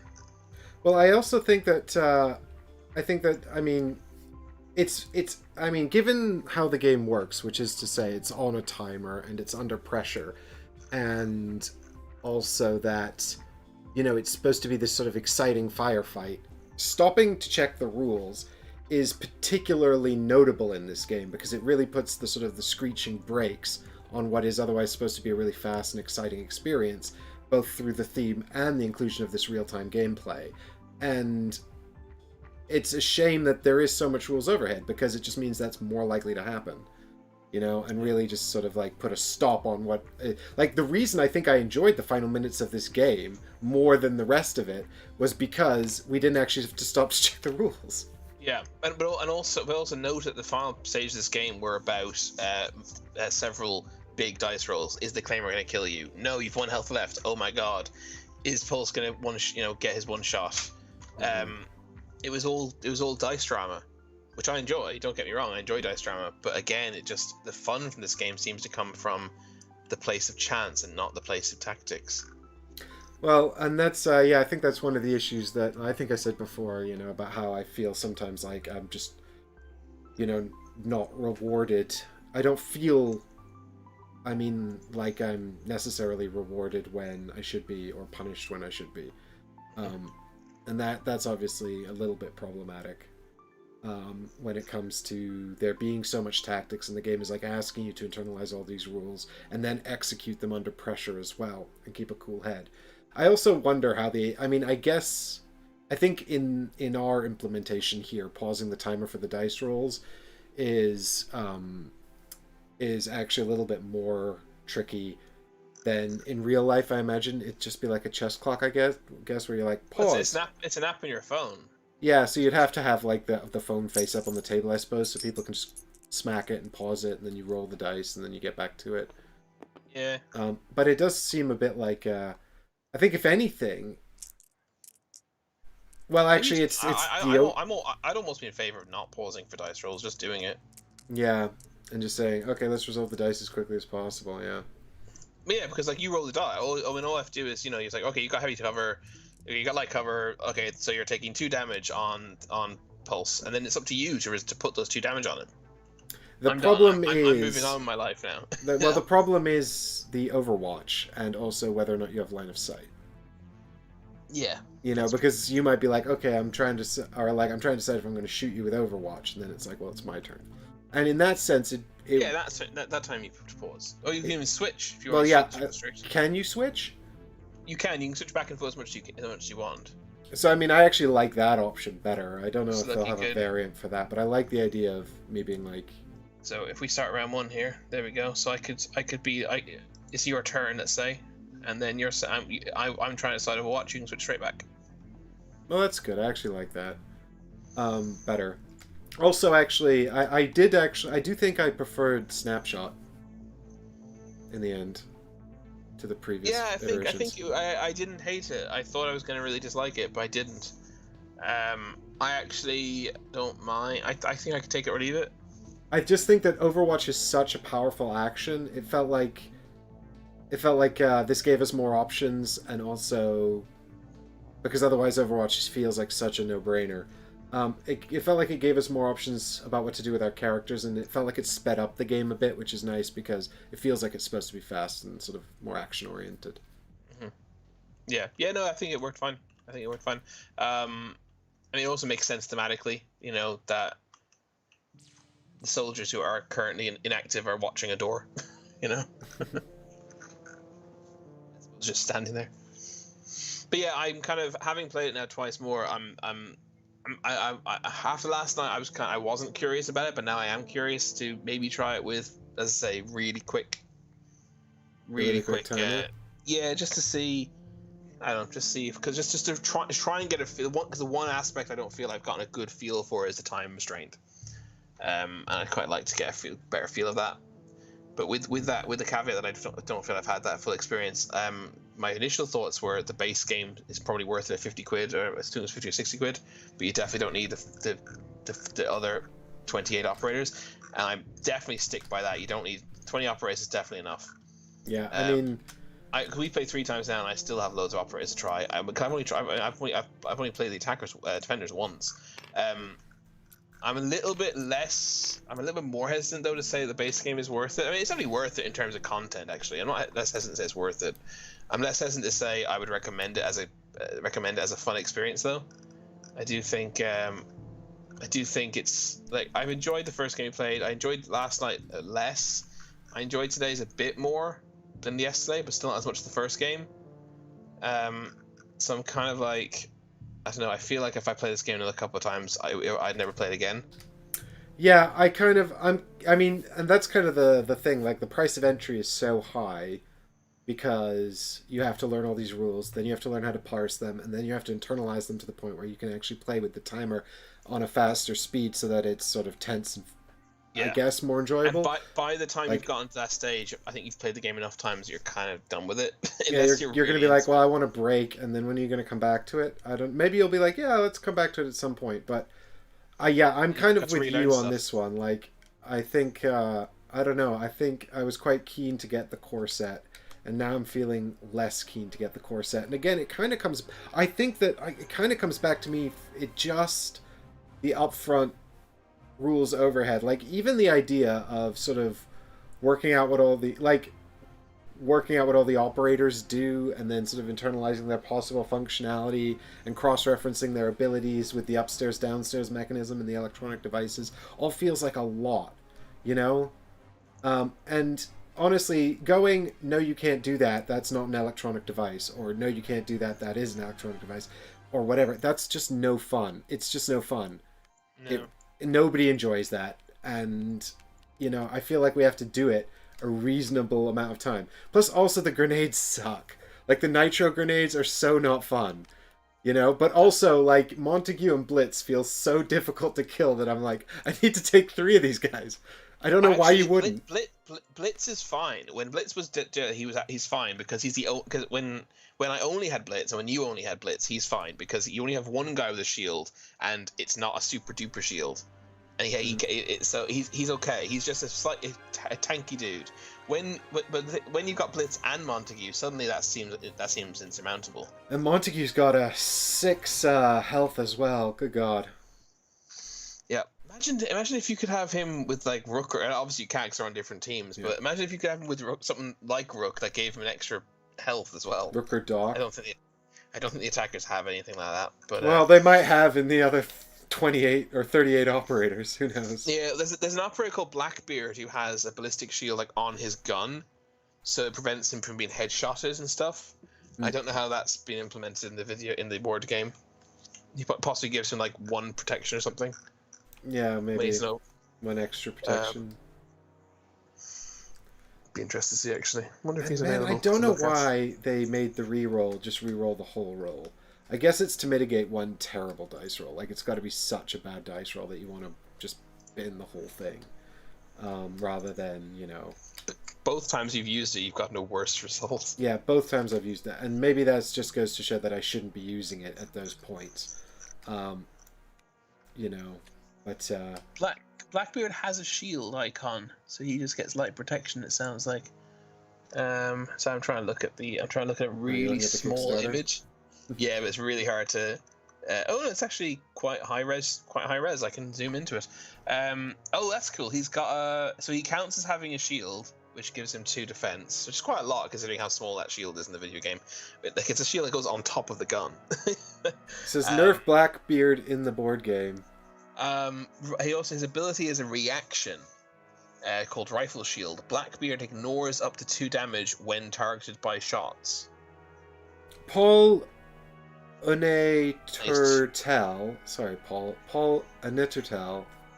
says this game is probably more for Rainbow Six players who already know how all the gadgets and operators work, so they don't have to think too much about it. You still have to know how they work in the new context. Yeah, it would certainly be helpful to be familiar with the operators and what their sort of general functionality is, and certainly I have no idea about that stuff. But yeah, Paul, French. I can't do French, unfortunately. I'm French. I'm Canadian anyway, so even when I try to do a French accent, it just sounds québécois. But yeah, so I'm sure that would definitely alleviate some of the sort of expectations about what you understand those operators to do. I definitely looked at. There was a couple of operators Chris had where I looked at their board and I was like, I'll just wait. Yeah, I think it was particularly this guy, Fuse. Like, I sort of looked at his business and I was just kind of like, I'll just wait till Chris uses these things. I'm not going to worry about trying to prevent this or do something about it because I've got no idea. I'm just looking at some of these other operators and like I was praising how well the game's adapted, and it mostly has adapted it very well. But some of them are like Frost in the video game drops down insta-gib traps basically, but in this they're just traps that opposing operator that has moved into a space adjacent to an obstacle. Oh, any obstacle. Oh, she traps all obstacles. Must spend an additional action to avoid the welcome mat. If they are unable to do so, they take, or decide not to, they take a orange damage. She basically just it's very different, and that sounds like a really annoying. That sounds really irritating. That every time you're walking next to an obstacle in the board game, you spend extra movement if Frost is in the game or take damage. That's awful. Whereas Kavira is much better in the board game. She can interrogate someone when they're downed, and it marks everyone.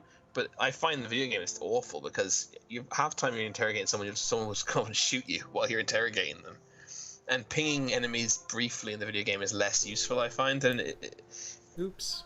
unless you've got someone else who's ready to capitalize on it. Whereas in this, in the board game, when she eliminates the opposing operator, she immediately pings every opposing operator. That's pretty cool. I was just gonna see if I could bring up the Kickstarter here.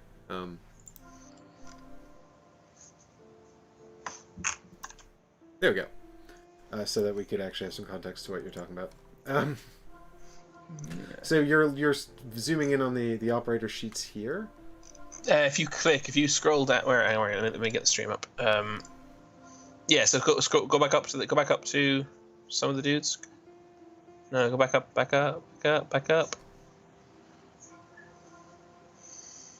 So if you find some of the operators, they're there. So if you click, they're the ones from the main game itself. Sorry, yeah, my bad. But if you click on them, it'll bring up. Yeah, there you go. See, and you can zoom right in.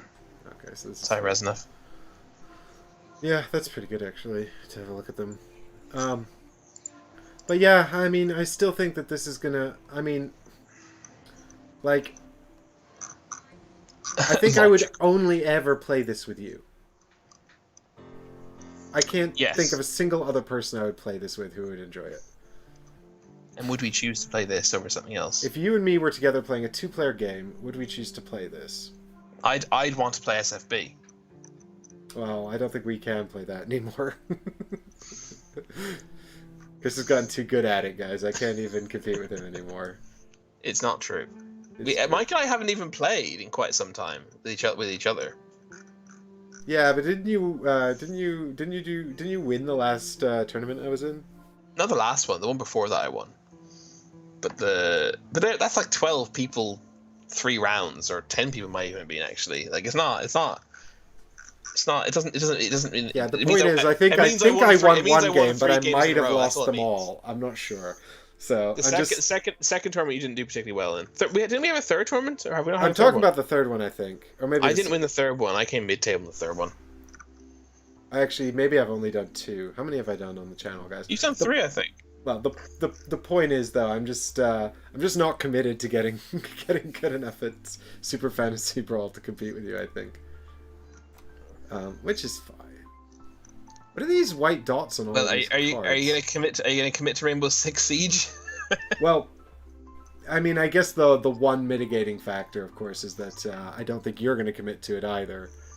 You know, I'd rather commit something else. I'm not gonna I'm not gonna come back to this and find that you've been playing it a load with like French champions on BGA, and now I'm miserable at it. But.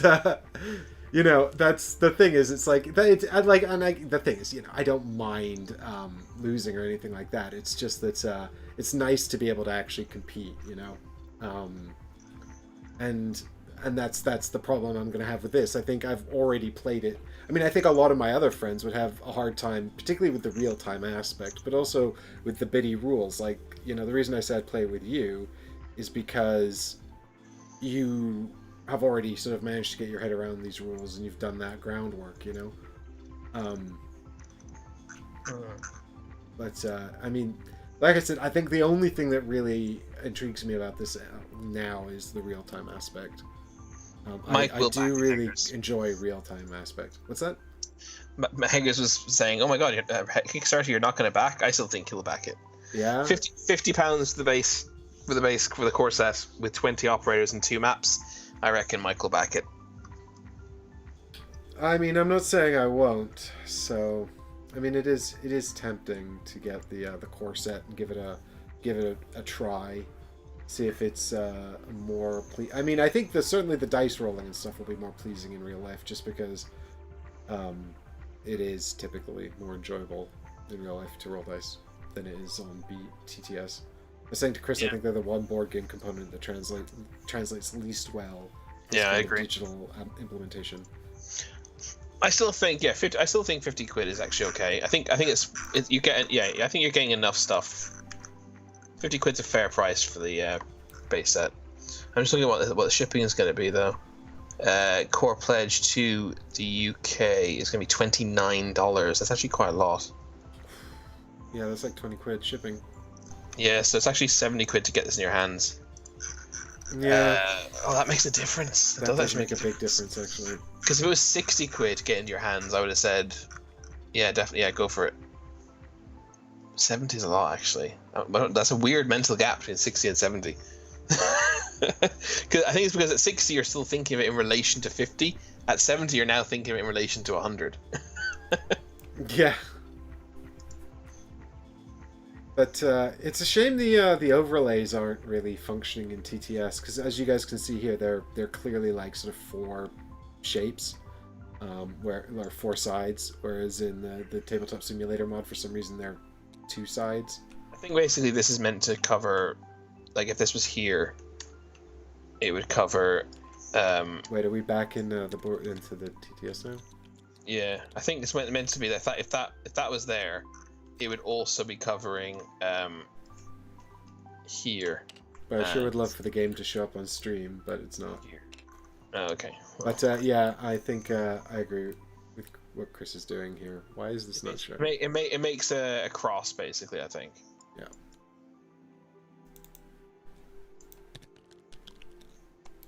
That's what I think they're meant to be.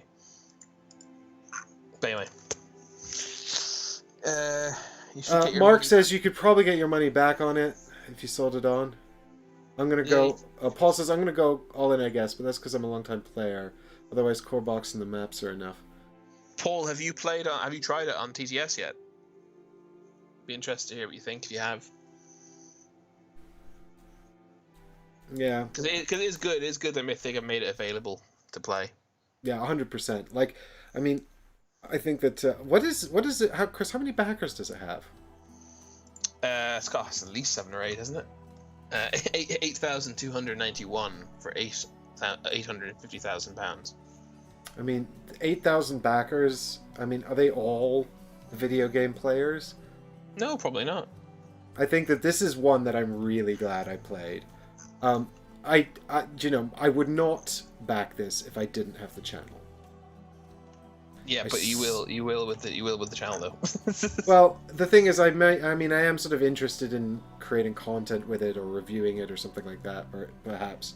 But you guys are our viewers. Do you want to see Mike play the final version of this game with a physical copy?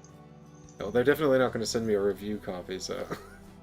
No, I was asking for your own, because I know if everyone said no, we've seen you play it twice, we have the information, we're not interested. There's no point in you wasting 70 quid to get it. Oh yeah, 70 quid. Ugh. Do you know what I'm saying? Yeah.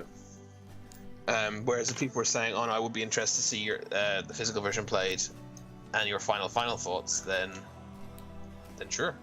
Final thoughts. Well, yeah. I think I'm quite happy to say these are my final thoughts, and I mean, unless the physical version has some kind of massive surprise to it, unless there's some kind of massive change, you know what I mean? Yeah. Darkblaze says, get it and then scalp. Sell it for double the value. Get it and scalp. Yeah. Hager says, I don't care, but also I'll watch any of your vids, so... I think, it was 70 quid. Sorry, go ahead. And Paul says, if you don't like it, don't buy it. Yeah, I think that's a perfectly reasonable thing to say. I mean, I think I stand by, even at 70 quid, I think if you're a fan of the video game, the core set's worth it.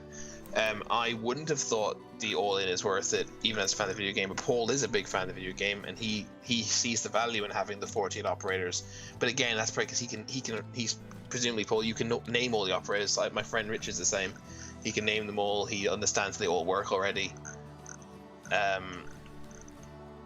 So yeah, ultimately it is the individual's decision, and all we can do is help give insight. Well, I think the thing is as well, like, and it's kind of a shame that they kept the campaign so short, because it does seem to me that there's enough components here in the Kickstarter that are additional, that is actually, like, worth getting, like, it's kind of a shame, really, Because I think if you pick this up at retail, it would be like even less sort of justifiable. Mm-hmm. Unfortunately, a lot of the cameras and the camera tokens and things like that are sort of pimped out for this for the Kickstarter version, which makes it more appealing. I think.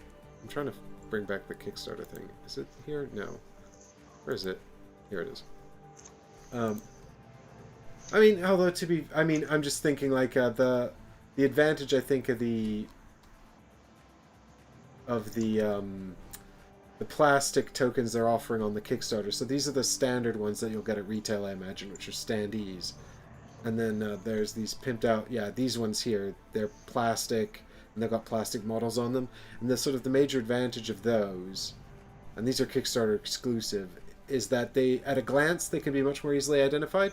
You can see which way they're pointing. Much more easily see which way they're pointing. Much more, at a glance, identify them much more easily, which is important because of the which is important because of the time limit element, Yeah, I think you're getting I do think you're getting good value in the core set. You're getting a lot of stuff for your money. Shipping is unfortunate. Still think that line of sight issue though is going to be a massive pain. Line of sight's always a massive pain, even when they do something, even when they handle it reasonably straightforwardly, as they have here. It's still going to cause issues. But yeah, that's it. Really, I think. Do you pause it to check line of sight? Yeah, you're meant to. That's what you kept doing, remember? Yeah, but that's what I mean. Like, I don't like how often you have to pause the timer. No, exactly. That's it. You have to know the game really well to get a real feel for that, like that timed aspect. And it is a pity. Well, I'm still on the fence, guys, but I'm less likely to back it now. And as I said, I don't think I'd be interested in backing it except to sort of cover it, the physical version. And the only thing that keeps me interested is this real-time element, just because I love real-time games. But again, I have no attachment to the source material. But I also think, I've said it before, I also feel like I wouldn't give it a pass even if I did. For me, game design's more important. Mm-hmm. I like real-time games too, although I haven't played it. I don't think I get that many. But yeah, I think it ticks enough boxes, I think, for the core set to be recommendable. But I do question how many plays you'll get out of it before you're kind of done. Yeah, you're gonna. I mean, in summary, make sure that if you're gonna spend 70 quid on it, you have a team of people who are really dedicated. Or at least one person who's going to be dedicated to learn it and play it with you. Buy it with your roommate. Yeah, buy it with your roommate or intimate partner. Yeah, because then it's only 35 quid all in. No, sorry, not all in. Sorry, 35 quid each to get the core set to your house. Yeah, don't go all in unless you're really into the... RC says, I wouldn't do it, especially since you've already played some of it and wasn't impressed. It's true. Yep. It's true. It's good advice, but Mike buys everything. I don't buy everything. I recently didn't buy something. This is why we have Kickstarter commentaries. This will not feature on a Kickstarter commentary. It has been well and truly covered. Yeah. But we can update you on whether Mike bought it at some point. The real-time thing is so much fun. Maybe we can have one more game, Chris, at some point. Not on camera, though. Super high speed. I can get Rookie Pledge at extreme speed. All right. Well, we'll call that a day. And yeah, Darkblaze says, I get it because I'm a fan of the game. And that's fair enough, Darkblaze. Can't say fairer than that. It's like the video game, very difficult to enjoy before you spend hours and hours of playing it. Yeah, I guess in that sense it's accurate. RC says, did you play XCOM with real time and did you like it?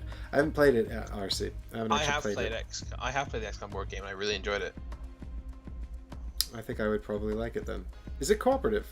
It is, isn't it? It is cooperative. I played it quite a number of years ago. I'd only been playing board games for a year or two, probably maybe 2 years when I played it. But I liked it. I can acknowledge a lot of its problems and a lot of its shortcomings, but I really enjoyed it. I think the real time aspect was well done. That's good. I mean, again, I think that I think part of the reason I passed over it was because I looked at it and thought, oh, it doesn't have the skirmish combat bit. Oh, that's the best bit. It does have some combat. Yeah, it does. One of the roles is to take care of the missions and defending the base, and that involves attacking. There is some combat, but not. It's a bit abstracted, isn't it? Yeah, there's no cover system or anything like that, or flanking, or it's abstract. Cool. Well, then maybe that's when we can. Is it if that's still gettable? Maybe we can give that a shot. See what we think. Yeah, I'd love to. Do you have it? No, I've nearly bought it a few times. It is findable usually. Cool. Well, maybe we'll look into that. And stay tuned to find out whether Mike buys 6 Siege. If you want to find out, make sure you subscribe to the channel, turn on notifications, and watch all of the shows that we make. But we're going to sign off here, I think, guys. Let Chris go get some dinner. So thanks so much, everybody, for watching us and for joining us in the chat. And, of course, thanks so much to all of the Patreon backers who make this series possible. And RC says it's on TTS, but I don't know how you do it in real time on TTS. Yeah, that doesn't sound fun. But thanks so much, everybody. And, yeah, big thanks to the... I'm looking for my... Oh, look, Haggers, I set this up and then never used it. Chris has no idea what I did. He can't hear. No, I'm not watching the stream. I'm looking for the XCOM board game on Amazon. Look what you've done to him. Anyway, I gotta go. Yep. Bye, everyone. And thanks so much to all of our wonderful Patreon supporters who make this happen. Just like Chris. And remember, the vote will be coming out tonight, so make sure you check it and vote on what you want to see in July. Bye for now. Bye, guys.